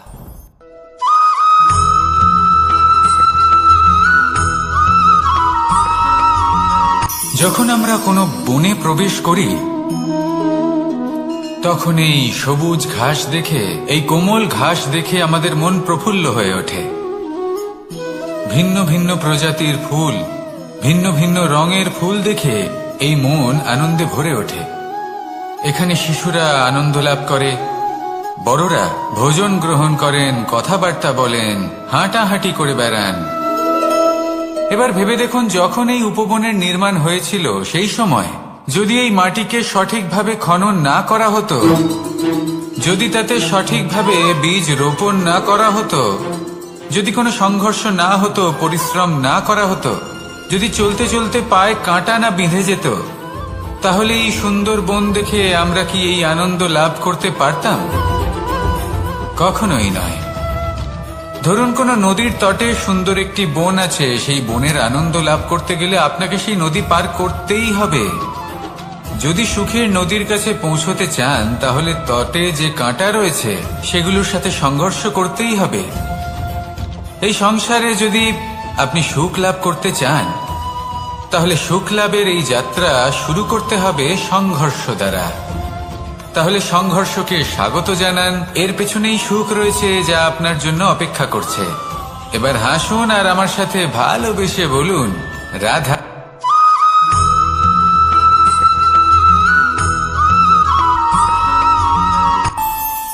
আমাদের মনে যখন কোনো প্রশ্ন ওঠে, কোনো দ্বন্দ্ব জাগে, তখন আমরা যাই আমাদের গুরুর কাছে, আমাদের আরাধ্যের কাছে গিয়ে জিজ্ঞেস করি। এইভাবেই একদিন আমি পৌঁছলাম আমার আরাধ্যের কাছে, আমার মহাদেবের কাছে, আর ওনাকে প্রশ্ন করলাম যে মহাদেব, জীবনে আনন্দ পাওয়ার, উৎসব পালনের, প্রেম ভাগ করে নেবার, জীবনকে উপভোগ করে নেওয়ার সর্বশ্রেষ্ঠ সময় কোনটা? মহাদেব হাসলেন আর উনি বললেন, জীবনে উৎসব পালনের সব থেকে শ্রেষ্ঠ দিন হল মৃত্যুর ঠিক আগের দিনটা। প্রেম ভাগ করে নেওয়ার সব থেকে শ্রেষ্ঠ মুহূর্ত হল মৃত্যুর ঠিক আগের মুহূর্ত। জীবনকে উপভোগ করে নেওয়ার সর্বশ্রেষ্ঠ প্রহর হল মৃত্যুর এক প্রহর পূর্বে।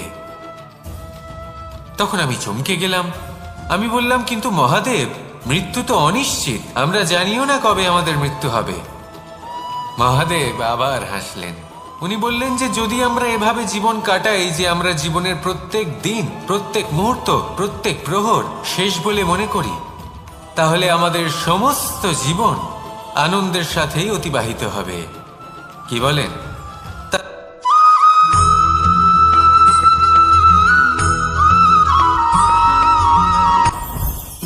জীবনে কিছু শেখা অত্যন্ত গুরুত্বপূর্ণ।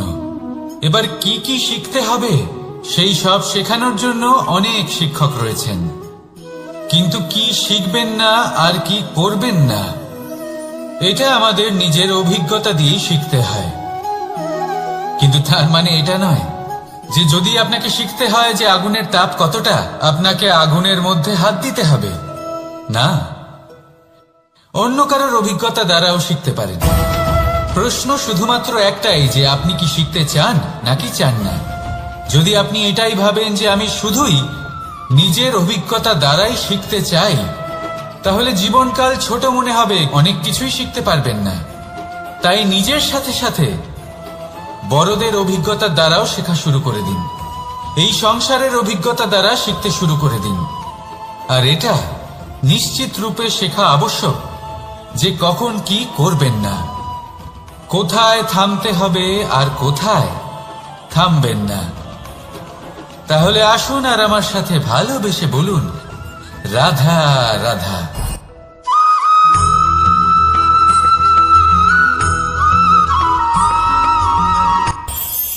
এই সংসারে আমরা প্রকাশ কোথা থেকে পাই? এর উত্তর বড়ই সরল। ভোরে যখন সূর্যোদয় হয় তখন প্রকাশের কিরণ আমাদের ঘরে এসে পৌঁছয়। এইভাবেই আমরা প্রকাশ লাভ করি। এবার এই প্রকাশের আলোতেই আমরা সারাদিনের কাজ সম্পন্ন করি। সন্ধে হয়ে যায়, সূর্যাস্তও হয়ে যায়, আর আমাদের ঘর যাতে অন্ধকার না হয় তার জন্য আমরা একটা প্রদীপ প্রজ্বলিত করি। এটাই ঘটে আমাদের জীবনেও। এবার প্রবাহমান আয়ুর সাথে আমরা আমাদের অন্তরে যদি একটা প্রদীপ প্রজ্বলিত করে নিই, তাহলে বিষয়টাই অন্যরকম হবে। এবার আপনি বলবেন, কোন প্রকাশের কথা বলছি যা আমাদের অন্তরে জাগ্রত করা সম্ভব? আমাদের আত্মার মাঝে প্রেমের প্রকাশ জাগ্রত করার কথা বলছি। কারণ আমাদের এই জীবন এও হলো দিনের আলোর মতো। আজ প্রকাশ আছে, কিন্তু কোনোদিন অবশ্যই অস্ত হবে। কিন্তু অস্ত হবার আগে যদি আমরা আমাদের আত্মার মাঝে প্রেমের এই প্রকাশ উজ্জ্বলিত করে নিই, তাহলে আমাদের সন্ধ্যাকালও আমরা আনন্দে এবং প্রেমে যাপন করব। তাহলে আসুন আর আমার সাথে ভালোবেসে বলুন, রাধা রাধা।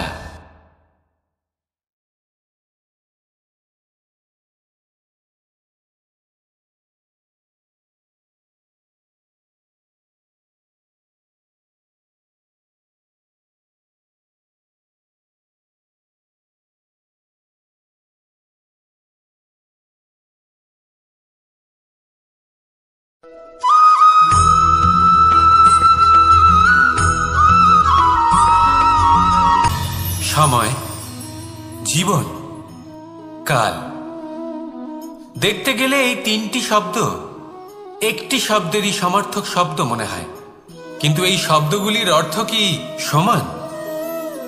কখনোই নয়। হ্যাঁ, এই সময় চলতে থাকে, জীবন চলতে থাকে, কালচক্র চলতে থাকে।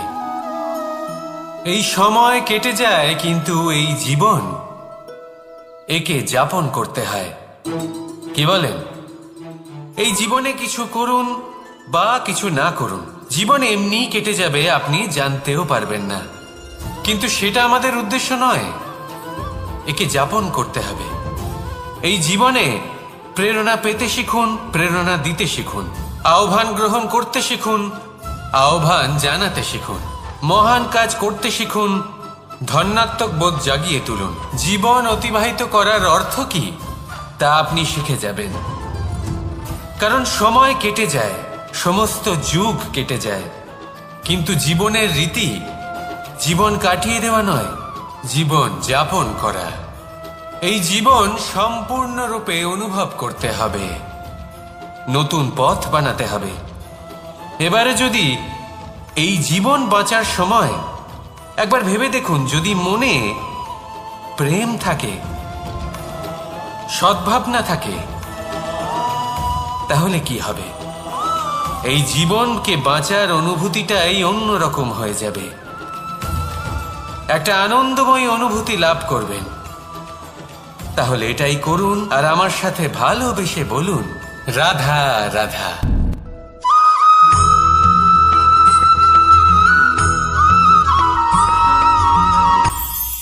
এটা হলো ধান গাছ। এর থেকে যে চাল উৎপন্ন হয় তা মানুষ গ্রহণ করেন। আর এটা কি? এ হলো জংলি ঘাস। একবার ভেবে দেখুন, যদি এই জংলি ঘাস ধান গাছের আশেপাশে থাকে তাহলে কি হবে? ধান উৎপন্ন হতে পারবে? তা উৎকৃষ্ট হতে পারবে? আমরা কি তা গ্রহণ করতে পারবো? কখনোই নয়। এই জংলি ঘাস ধানকে নষ্ট করে দেবে, কিন্তু নিজে জীবিত থাকবে। এটাই হলো আজকের শিক্ষা। এই সংসারে যদি আপনি নীতির পথে চলতে চান, উচিত কর্ম করতে চান, সংসারকে সেবা করতে চান, তাহলে জংলি ঘাসের মতো ব্যক্তিদের থেকে সবসময় দূরে থাকতে হবে। সেই ব্যক্তি যারা দুর্নীতি এবং মিথ্যা দ্বারা পরিপূর্ণ, যাদের ব্যবহার অশুভ, যাদের অনেক অশুভ গুণ রয়েছে, তারা সঠিক নয়। সেই সকল ব্যক্তি যাদের চরিত্র অত্যন্ত দুষ্ট হয়, তারা হয় শুভ চরিত্রের ব্যক্তিকে একদম নষ্ট করে দেয়, নয় নিজের মতো বানিয়ে তোলে। তাই যদি আপনি নীতির পথে চলতে চান, এই সংসারের জন্য শুভ কর্ম করতে চান, তাহলে সেই সঙ্গ লাভ করুন যে সঙ্গ জ্ঞানে পরিপূর্ণ, যাদের মধ্যে অনেক গুণ আছে, যাদের থেকে প্রতিদিন কিছু শিখতে পারবেন। এমন ব্যক্তির সাথে জীবন অতিবাহিত করুন, দুরাচারীদের থেকে দূরে থাকুন। তবেই এই মন প্রসন্ন হয়ে বলবে, রাধা রাধা।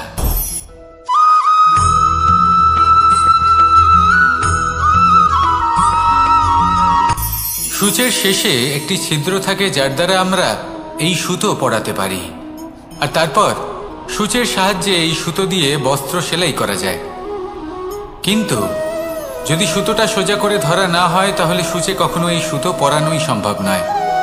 যদি এতে কোনো গিঁট পড়ে, তখন তা কখনোই এই ছিদ্র দ্বারা প্রবেশ করা সম্ভব নয়। ঠিক এইভাবেই যদি আপনি কারোর জীবনে প্রবেশ করতে চান, কারোর অন্তরে প্রবেশ করতে চান, তাহলে আপনাকেও সহজ থাকতে হবে।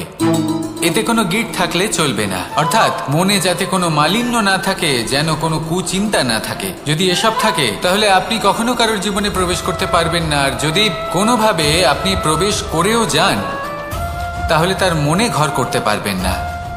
নিজেকে এই সুতোর মতন করে তুলুন, সহজ। মনে যেন কোনো কুচিন্তা না থাকে, সবার প্রতি যেন সদ্ভাবনা থাকে, শুভ চিন্তা থাকে। এমনটা করতে থাকুন। এমন একটা দিন আসবে যেদিন এই সমস্ত সংসারের ব্যক্তির মনে আপনি বাস করবেন, আর তখন এই মন প্রসন্ন হয়ে বলবে, রাধা রাধা।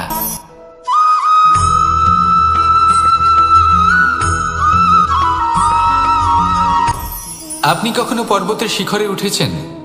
আপনি দেখতে পাবেন পর্বতের পদতলে প্রচুর সুন্দর ফুল রয়েছে, সবুজ বনানী রয়েছে। যত আপনি ওপরে উঠতে থাকবেন, তত ফুল কমতে থাকবে, সবুজ বনানী কমতে থাকবে। আরো কিছুটা ওপরে উঠলে কাঁটা জাতীয় গাছ দেখতে পাবেন, শুকনো গাছ দেখতে পাবেন। আরো যদি ওপরে ওঠেন তাহলে পাষাণ দেখতে পাবেন। আরো উপরে উঠলে হিমখণ্ড দেখতে পাবেন। এই যে পর্বত, তা মনুষ্য জীবনের সব থেকে উত্তম উদাহরণ। মানুষ যখন সাফল্যের শিখরে পৌঁছতে চান, মহানুভবতার শিখরে পৌঁছতে চান, পথে যত আস্তে আস্তে উপরে উঠতে থাকেন, ততই ভৌতিক বস্তু তার থেকে বিচ্ছিন্ন হতে থাকে।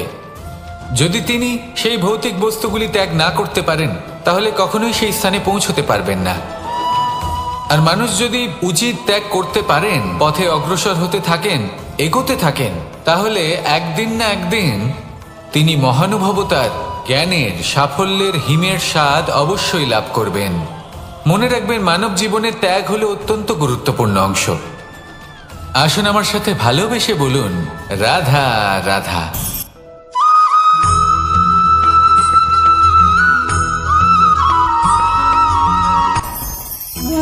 ভোজন। এবার ভোজন সংগ্রহ করার জন্য মানুষ কি না করেন, সব সময় চেষ্টা করতে থাকেন। ফসল উৎপাদনের জন্য অনেক পরিশ্রম করতে থাকেন, কিন্তু অনেক সময় অনেক পরিশ্রম করার পরেও ফসল ভালো উৎপাদন হয় না। এর কারণ কি? কারণ হলো এটাই যে আপনি পরিশ্রম হয়তো অনেক করেছেন, কিন্তু আপনার নজর তো সেই বীজের দিকে ছিলই না যা আপনি রোপণ করেছেন। সেই জন্য সব সময় কোনো বীজ রোপণ করার আগে তাকে পরখ করে দেখুন, তা অত্যন্ত আবশ্যক। আর সেইভাবেই যখনই কোনো কর্মের প্রশ্ন আসে, তাহলে সেখানে শুধুমাত্র পরিশ্রম যথেষ্ট নয়। সেই কাজের প্রতি আপনার কর্তব্য কি, আপনার উদ্দেশ্য কি, সেটা জানা হলো অত্যন্ত গুরুত্বপূর্ণ। তাই কর্ম করুন, কিন্তু সেই কর্মের প্রতি আপনার যা উদ্দেশ্য তার মাহাত্ম্য বুঝতে চেষ্টা করুন। তাহলে আসুন আমার সাথে ভালোবেসে বলুন, রাধা রাধা।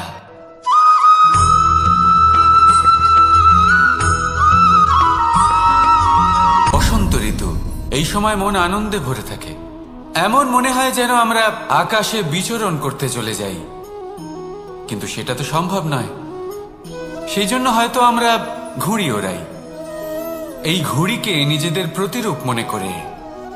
এবার অনেক মানুষ আছেন যারা ঘুড়ি ওড়ান, কিন্তু এই কর্মের সারমর্ম কি সেটা কজন বুঝতে পারেন? আপনি এটা মনে করুন যে আপনি হলেন সেই ঘুড়ি, আর এই সুতো যিনি ধরে রয়েছেন তিনি হলেন পরমাত্মা। আর এই সুতো যেখান থেকে শুরু হয়, সেই লাটাই হলো আমাদের কর্মচক্র। এবার আপনি নিজেই অনুমান করুন যে এই উড়ান কার ওপর নির্ভরশীল, পরমাত্মার ওপর আর আপনার কর্মের ওপর।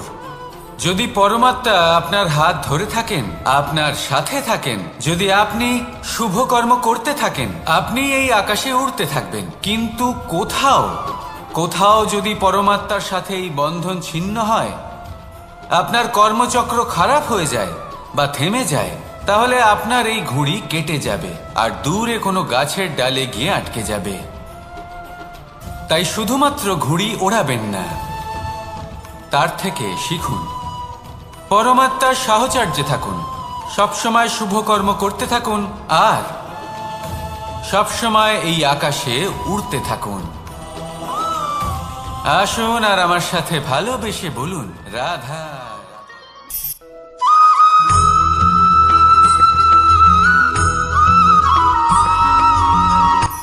এই সংসারে সাফল্য লাভ করার জন্য জ্ঞানের প্রয়োজন হয়, পরিশ্রমের প্রয়োজন হয়, দৃঢ় নিষ্ঠার প্রয়োজন হয়, নিরন্তর চেষ্টা করা প্রয়োজনীয়। কিন্তু আরো কিছু আছে যা অত্যন্ত প্রয়োজনীয় এবং গুরুত্বপূর্ণ। তা হলো ভালো বন্ধু। তাদের থাকা অত্যন্ত প্রয়োজনীয়। যদি ভালো বন্ধু থাকে, তাহলে সময় এলে তারা ঢাল হয়ে আপনাকে সুরক্ষা করবেন। সময় এলে অস্ত্রের মতো শত্রুকে সংহারও করবেন। যদি তিনি জ্ঞানী হন, তাদের মধ্যে সদ্গুণ থাকে, তাহলে এই সব গুণ আপনার মধ্যেও প্রবেশ করবে। তাহলে সাফল্যের জন্য ভালো বন্ধু পাওয়া অত্যন্ত প্রয়োজনীয়। কিন্তু শুধু বন্ধু কেন, ভালো শত্রুও থাকা প্রয়োজনীয়। এবার আপনি ভাববেন, আমি কি বললাম? যদি আপনার জীবনেও ভালো অর্থাৎ শক্তিশালী শত্রু থাকে, তাহলে আপনিও শক্তিশালী হতে থাকবেন। এই শত্রু আপনাকে প্রেরিত করবে আরো বেশি শক্তিশালী হয়ে ওঠার। কখনো কোনো হরিণকে দেখুন, তীব্র গতিতে দৌড়তে থাকে। কেন তীব্র গতিতে দৌড়য়? এই কারণে নয় যে কোথাও তার জন্য মধুর ঘাস অপেক্ষা করে রয়েছে, না, সে এই কারণে তীব্র গতিতে দৌড়য় কারণ সেটা না করলে তার পেছনে একটি সিংহ আছে যে ওকে নিজের ভোজন করে ফেলবে। তাই জীবনে বিপদ, সংকট এই সব কিছুও হলো অত্যন্ত গুরুত্বপূর্ণ। তার সম্মুখীন হতে শিখুন আর আমার সাথে ভালোবেসে বলুন, রাধা রাধা।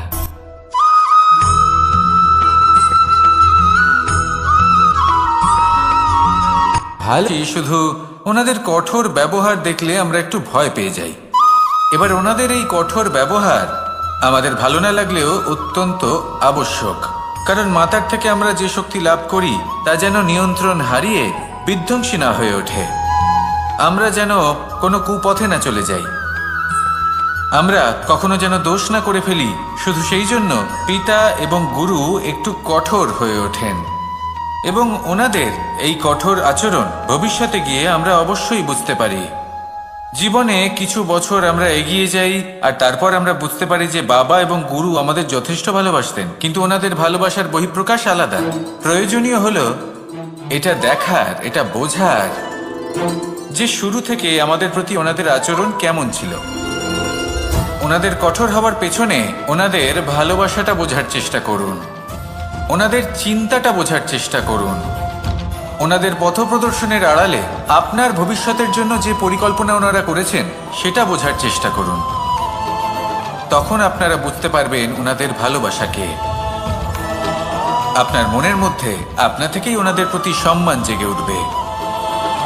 নিজের পিতা এবং নিজের গুরু এই দুজনের প্রতি কৃতজ্ঞতা প্রকাশ করুন আর আমার সাথে ভালোবেসে বলুন, রাধা রাধা।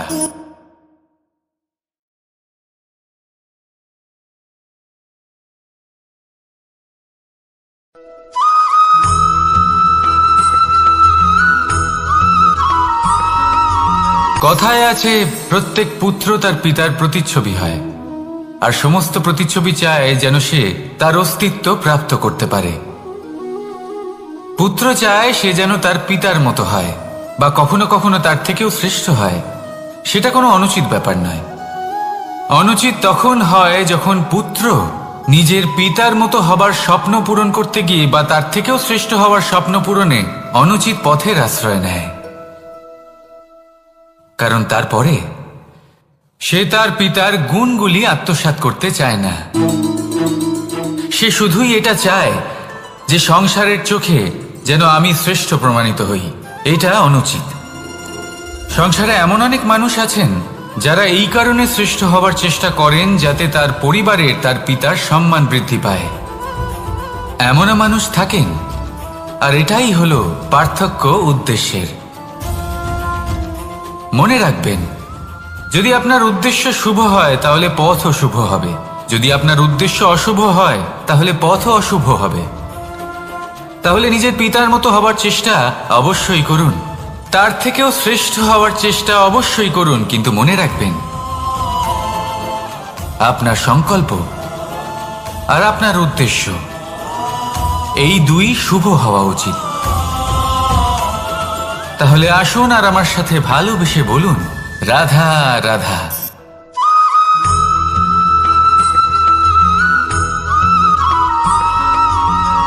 আপনি কখনো কোনো বাজকে নিজের বাসা বানাতে দেখেছেন? এই বাজ যখনই কোনো বাসা বানায় তখন উঁচু গাছের ডালে বা কোনো পর্বতের শিখরে বাসা বানায়, অনেক উচ্চতায়, আর সেখানে তার সন্তানও জন্মগ্রহণ করে। যখন এই সন্তানেরা জন্মায় তখন এই বাজ খুবই ভালোবেসে এবং খুব সাবধানে এদের পালন পোষণ করে। নিজের ঠোঁট দিয়ে তাদের ঠোঁটে খাবার পরিবেশন করে। কিন্তু যেই সেই সন্তানেরা হৃষ্টপুষ্ট হয়ে যায় এবং সেই কথা বাজ নিজে বুঝতে পেরে যায়, সেই বাজ নিজেই সেই বাসা ছিন্ন ভিন্ন করে দেয়। সেই সন্তান যাদের সবেমাত্র ডানা গজিয়েছে, কিভাবে উড়তে হয় তারা জানে না, সেই সন্তানগুলিকে উচ্চতা থেকে ঠেলে দেয়। সেই সন্তান প্রথমে ভয়ভীত হয়ে যায়। তারা সামনে মৃত্যুকে দেখতে পেয়ে ভয়ের কারণে তাদের ডানা ঝাপটাতে থাকে, আর সেই প্রক্রিয়াতে সেই সন্তানগুলি উড়তে শুরু করে দেয়। এবার এই ঘটনায় আমরা কি শিক্ষা পেতে পারি? এটাই, যদি আপনি মাতা পিতা হন তাহলে নিজের সন্তানকে অবশ্যই স্নেহ করুন, কিন্তু তাদেরকে নিজের আঁচলের তলায় বেঁধে রাখবেন না। যদি আপনি চান আপনার সন্তান জীবনে উন্নতি করুক, তাহলে নিজের মুঠো থেকে তাদের স্বতন্ত্র করে দিন। এই সংসারে সংঘর্ষ করতে দিন। সেই সন্তান নিজেই বুঝতে পারবে যে জন্মের সময় পাওয়া ডানা কি করে ব্যবহার করতে হয়। আর আপনার চোখের সামনে আপনার সন্তান এই আকাশে উড়তে থাকবে। তাহলে আসুন আমার সাথে ভালোবেসে বলুন, রাধা রাধা।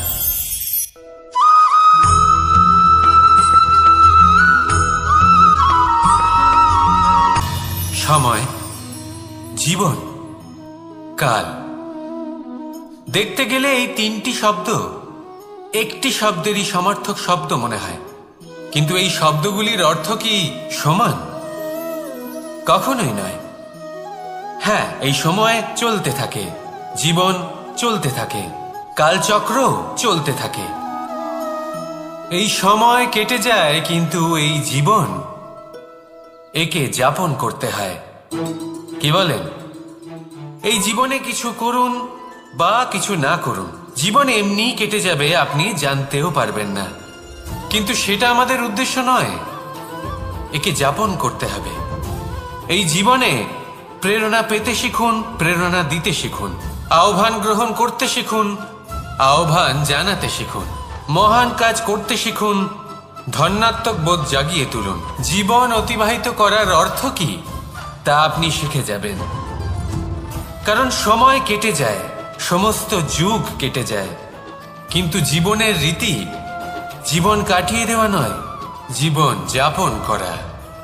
এই জীবন সম্পূর্ণরূপে অনুভব করতে হবে, নতুন পথ বানাতে হবে। এবারে যদি এই জীবন বাঁচার সময় একবার ভেবে দেখুন, যদি মনে প্রেম থাকে, সদ্ভাবনা থাকে, তাহলে কি হবে? এই জীবনকে বাঁচার অনুভূতিটাই অন্যরকম হয়ে যাবে, একটা আনন্দময় অনুভূতি লাভ করবেন। তাহলে এটাই করুন, আর আমার সাথে ভালোবেসে বলুন, রাধা রাধা।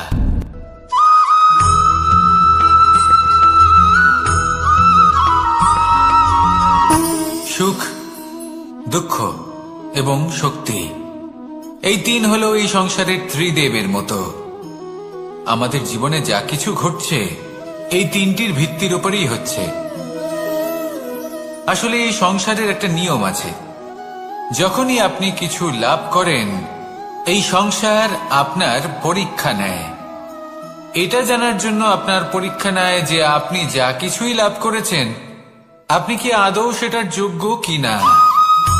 ঠিক সেইভাবেই এই সুখ, দুঃখ এবং শক্তি আপনার পরীক্ষা নিয়ে থাকে। যখন সুখ আসে তখন সে আপনার পরীক্ষা নেয় যে আপনার মধ্যে অহংবোধ জাগ্রত হয়নি তো। যদি অহংবোধ চলে আসে তাহলে সুখ সেখানেই সঙ্গ ত্যাগ করে। দুঃখ আপনার ধৈর্যের পরীক্ষা নিতে থাকে, আর যদি আপনার মধ্যে ধৈর্য না থাকে তাহলে এটা আপনাকে আরো বেশি দুঃখের গভীর অন্ধকারে ঠেলে দেবে। সেখানে শক্তি পরীক্ষা নেয় আপনার বিনম্রতার। যদি আপনি বিনম্র না হন তাহলে হয় এই শক্তি আপনার সঙ্গ ত্যাগ করবে, নয় এই শক্তি বিনম্রতার অভাবে আপনার পতনের কারণ হতে পারে। এই সংসারে যে কোনো ব্যক্তি যিনি এই পরীক্ষায় উত্তীর্ণ হয়ে থাকেন এই জীবনে তিনি সাফল্য লাভ করেন। আসুন আমার সাথে ভালোবেসে বলুন, রাধা রাধা।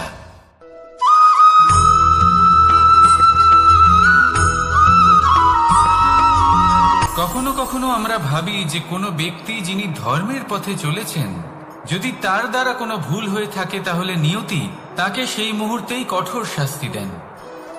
কিন্তু সেই সব মানুষ যারা সংসারের সবথেকে বড় অধর্মী, বহু নিকৃষ্ট মানের কাজ করেন, তাদের নিয়তি অনেক সুযোগ দেন।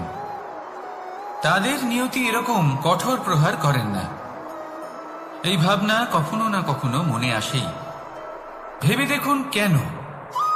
আসলে জীবনকে বেশিরভাগ মানুষ একভাবেই দেখে থাকেন, বিভিন্ন স্তরে একে দেখা উচিত। এবার আপনি বলুন, এই সংসারে কোনো অধর্মী কখনো প্রেরণার উৎস হতে পারেন? কখনোই নয়। যে মানুষ নিজের আত্মাকে মলিন করে ফেলেছেন, তিনি এই সংসারকে কিভাবে প্রেরণা যোগাবেন? উনি নিজেই বুঝতে পারেন না কোনটা করা উচিত, ধর্ম কোনটা। তাই নিয়তি তাকে একটা সুযোগ দেন, এটা বোঝার সুযোগ দেন যে কোনটা উচিত, কোনটা ধর্ম। সুযোগ দেন নিজের বিবেক জাগিয়ে তোলার, তাকে সুযোগ দেন নিজের অন্তরাত্মার ডাক শোনার। যখন তাতেও কাজ হয় না, তখন নিয়তির কাছে একটাই পথ বাকি থাকে, আর তা হল মহাবিনাশ।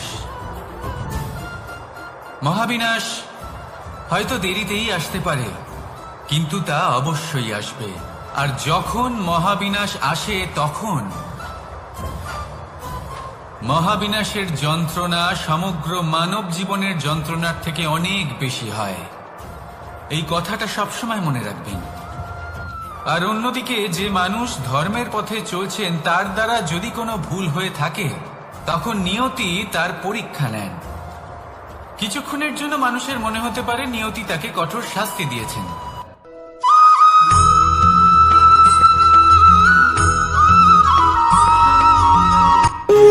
যখন মানুষের মৃত্যু হয় তখন কি হয়? অনেক সংখ্যক মানুষ শোক পালন করতে চলে আসেন। যে ব্যক্তি মৃত্যু লাভ করেছেন, তার অনেক বস্তু থাকে যেগুলো তার প্রিয়, যেগুলো তিনি ব্যবহার করেছেন। তার শয্যা, তার বস্ত্র, তার আভূষণ সবকিছু তার থেকে বিচ্ছিন্ন করা হয় এবং খালি হাতে তাকে শ্মশানের উদ্দেশ্যে রওনা করা হয়। আমি আপনাকে এই প্রশ্ন করতে চাই, আপনি এই সংসারে কি অর্জন করেছেন? ধন সম্পত্তি, বস্ত্র, আভূষণ, এই সব কিছু যে আপনি অর্জন করেছেন, আপনার মৃত্যুর পরে তা আপনার থেকে দূর হয়ে যাবে। এর উত্তর হলো একটাই, আপনার কর্ম। শুধু সেটাই আছে যা একান্ত আপনার, আর শুধু সেটাই এই সংসার থেকে চলে যাওয়ার পরেও সংসারেই জীবিত থাকবে। যদি আপনি দুষ্কর্ম করেন, তাহলে এই সংসার আপনাকে একটি অনুচিত উদাহরণ হিসেবে মনে রাখবে যে এই ব্যক্তি খুব পাপী ছিল, অনুচিত কর্ম করতেন। যে পথে তিনি চলেছেন, সেই পথে কারোর চলা উচিত নয়। সেখানেই যদি আপনি সৎকর্ম করেন, তাহলে সংসার চিরকাল এটাই বলবে যে খুব ভালো মানুষ ছিলেন, সবাইকে ভালোবাসতেন, সবাইকে সাহায্য করতেন, আমার খুব প্রিয় মানুষ ছিলেন। এটাই হলো শ্রেষ্ঠ কর্ম। সেই জন্য জীবনে শুধুমাত্র ধন সম্পত্তি, আভূষণ এই সব অর্জন করতে গিয়ে নিজের মনোনিবেশ করবেন না। শ্রেষ্ঠ কর্ম করুন। সংসার থেকে চলে যাওয়ার পরেও এই কর্মই এই সংসারে আপনাকে জীবিত রাখবে। আসুন আমার সাথে ভালোবেসে বলুন, রাধা রাধা।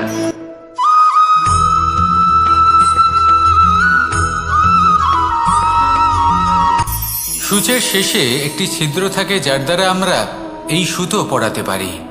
আর তারপর সূচের সাহায্যে এই সুতো দিয়ে বস্ত্র সেলাই করা যায়। কিন্তু যদি সুতোটা সোজা করে ধরা না হয়, তাহলে সূচে কখনো এই সুতো পরানোই সম্ভব নয়। যদি এতে কোনো গিঁট পড়ে, তখন তা কখনোই এই ছিদ্র দ্বারা প্রবেশ করা সম্ভব নয়। ঠিক এইভাবেই যদি আপনি কারোর জীবনে প্রবেশ করতে চান, কারোর অন্তরে প্রবেশ করতে চান, তাহলে আপনাকেও সহজ থাকতে হবে। এতে কোনো গিঁট থাকলে চলবে না, অর্থাৎ মনে যাতে কোনো মালিন্য না থাকে, যেন কোনো কুচিন্তা না থাকে। যদি এসব থাকে, তাহলে আপনি কখনো কারোর জীবনে প্রবেশ করতে পারবেন না। আর যদি কোনোভাবে আপনি প্রবেশ করেও যান, তাহলে তার মনে ঘর করতে পারবেন না। নিজেকে এই সুতোর মতন করে তুলুন, সহজ। মনে যেন কোনো কুচিন্তা না থাকে, সবার প্রতি যেন সদ্ভাবনা থাকে, শুভ চিন্তা থাকে। এমনটা করতে থাকুন। এমন একটা দিন আসবে যেদিন এই সমস্ত সংসারের ব্যক্তির মনে আপনি বাস করবেন। আর তখন এই মন প্রসন্ন হয়ে বলবে, রাধা রাধা।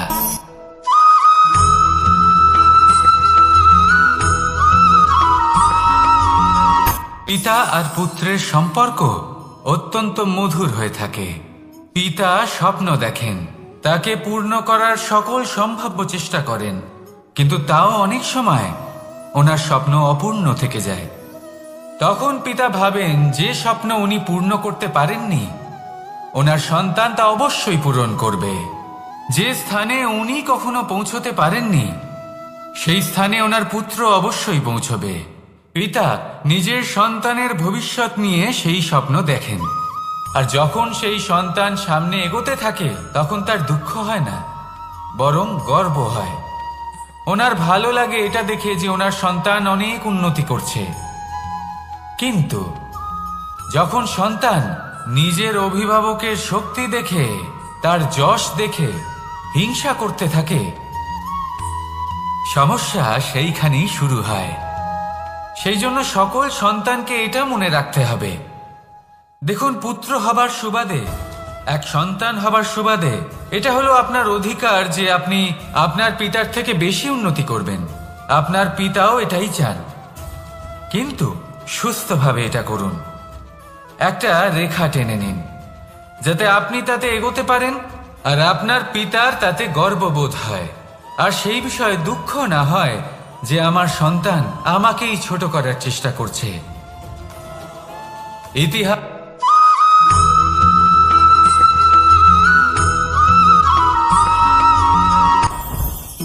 জীবনে কিছু শেখা অত্যন্ত গুরুত্বপূর্ণ। এবার কি কি শিখতে হবে সেই সব শেখানোর জন্য অনেক শিক্ষক রয়েছেন, কিন্তু কি শিখবেন না আর কি করবেন না এটা আমাদের নিজের অভিজ্ঞতা দিয়ে শিখতে হয়। কিন্তু তার মানে এটা নয় যে যদি আপনাকে শিখতে হয় যে আগুনের তাপ কতটা, আপনাকে আগুনের মধ্যে হাত দিতে হবে না। অন্য কারোর অভিজ্ঞতা দ্বারাও শিখতে পারেন। প্রশ্ন শুধুমাত্র একটাই যে আপনি কি শিখতে চান নাকি চান না। যদি আপনি এটাই ভাবেন যে আমি শুধুই নিজের অভিজ্ঞতা দ্বারাই শিখতে চাই, তাহলে জীবনকাল ছোট মনে হবে, অনেক কিছুই শিখতে পারবেন না।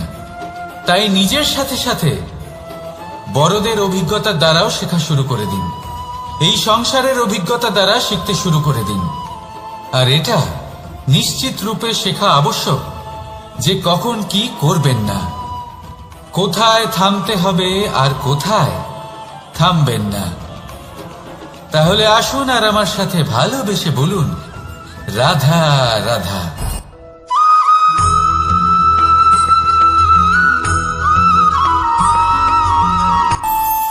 আমাদের মনে যখন কোনো প্রশ্ন ওঠে, কোনো দ্বন্দ্ব জাগে, তখন আমরা যাই আমাদের গুরুর কাছে, আমাদের আরাধ্যের কাছে গিয়ে জিজ্ঞেস করি। এইভাবেই একদিন আমি পৌঁছলাম আমার আরাধ্যের কাছে, আমার মহাদেবের কাছে, আর ওনাকে প্রশ্ন করলাম যে মহাদেব, জীবনে আনন্দ পাওয়ার, উৎসব পালনের, প্রেম ভাগ করে নেবার, জীবনকে উপভোগ করে নেওয়ার সর্বশ্রেষ্ঠ সময় কোনটা? মহাদেব হাসলেন আর উনি বললেন, জীবনে উৎসব পালনের সব থেকে শ্রেষ্ঠ দিন হল মৃত্যুর ঠিক আগের দিনটা। প্রেম ভাগ করে নেওয়ার সব থেকে শ্রেষ্ঠ মুহূর্ত হল মৃত্যুর ঠিক আগের মুহূর্ত। জীবনকে উপভোগ করে নেওয়ার সর্বশ্রেষ্ঠ প্রহর হল মৃত্যুর এক প্রহর পূর্বে। তখন আমি চমকে গেলাম। আমি বললাম, কিন্তু মহাদেব, মৃত্যু তো অনিশ্চিত, আমরা জানিও না কবে আমাদের মৃত্যু হবে। মহাদেব আবার হাসলেন। উনি বললেন যে যদি আমরা এভাবে জীবন কাটাই যে আমরা জীবনের প্রত্যেক দিন, প্রত্যেক মুহূর্ত, প্রত্যেক প্রহর শেষ বলে মনে করি, তাহলে আমাদের সমস্ত জীবন আনন্দের সাথেই অতিবাহিত হবে। কি বলেন?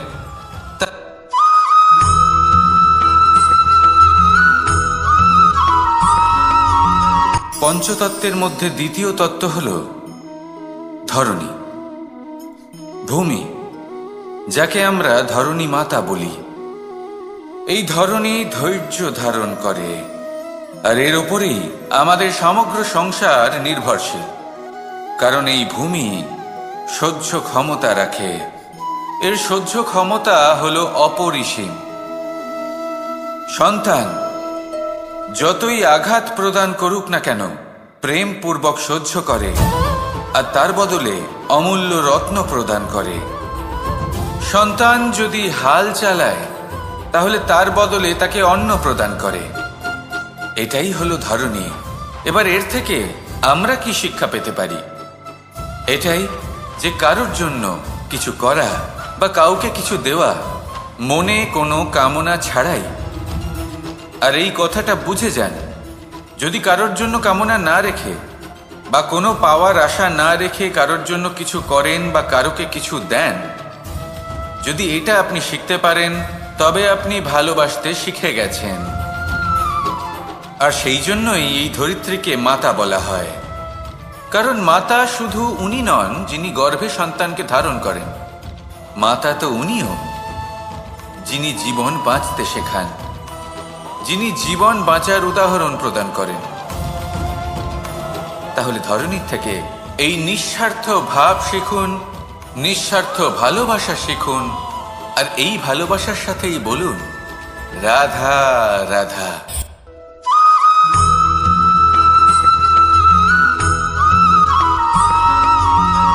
এই সংসারে কোনো বস্তু হোক বা ব্যক্তি হোক, তার একার গুরুত্ব কিন্তু খুব বেশি নয়। একটা উদাহরণ হিসেবে বৃষ্টির ফোঁটাকে ভেবে দেখুন। যদি একটি বৃষ্টির ফোঁটা হয় তাহলে তার খুব বেশি গুরুত্ব থাকে না, কিন্তু যখন সহস্র বৃষ্টির ফোঁটা মেঘের মধ্যে দিয়ে ঝরে পড়ে তখন সেটা বর্ষার রূপ ধারণ করে। সেই বর্ষা যা এই প্রকৃতিকে শান্ত করে। সেইভাবেই পাথরের ছোট টুকরো তার খুব বেশি গুরুত্ব থাকে না, কিন্তু যখন অসংখ্য পাথরের টুকরো একত্রিত হয় তখন তা পর্বতের আকার ধারণ করে। সেইভাবেই কিছু মানুষ যখন একত্রিত হন তখন তৈরি হয় পরিবার, কিছু পরিবার যখন একত্রিত হয় তখন তৈরি হয় সমাজ, যখন অনেক সংখ্যক সমাজ একত্রিত হয় তখন তৈরি হয় রাজ্য। এবার এই রাজ্যের সব থেকে গুরুত্বপূর্ণ ব্যক্তি হতে পারেন রাজা, কিন্তু তাও সেই রাজা একা কিছু করতে পারেন না। যুদ্ধ লড়ার সময় তারও নিজের সৈন্যদলকে প্রয়োজন পড়ে। কিন্তু এই সংসারে এমন একজন ব্যক্তি আছেন যিনি একাই সব কাজ করতে থাকেন, এবং সেই ব্যক্তি হলেন মা। আমাদের জীবনে একজন পিতার ভূমিকা কিন্তু নিঃসন্দেহে অমূল্য, কিন্তু আমাদের সকলের জীবনে যে ভূমিকা একজন মায়ের তা অন্য কারোর থাকে না। একজন মা একাই সন্তানকে বড় করতে পারেন, সংস্কারী করে তুলতে পারেন, তার জন্য পরিশ্রম করেন। আর এত কিছু কাজ করার পরেও তার কাজের জন্য তিনি প্রশংসা অবশ্য পান না। উল্টে যদি সেই সন্তান অনুচিত পথে চালিত হয়, অনুচিত কর্ম করে, তখন সেই মাকেই অপবাদের পাত্র হয়ে উঠতে হয়। আমাদের জীবনে মায়ের যোগদান কতটা সেটা বুঝুন। আপনাকে বড় করে তোলার জন্য উনি কতটা পরিশ্রম করেছেন সেটা বুঝুন। আজ থেকে, এখন থেকে, এই মুহূর্ত থেকে মাকে সম্মান করতে শিখুন। যখন সময় পাবেন, যখন সুযোগ হবে, তখন তার প্রশংসা করুন, ওনারও ভালো লাগবে।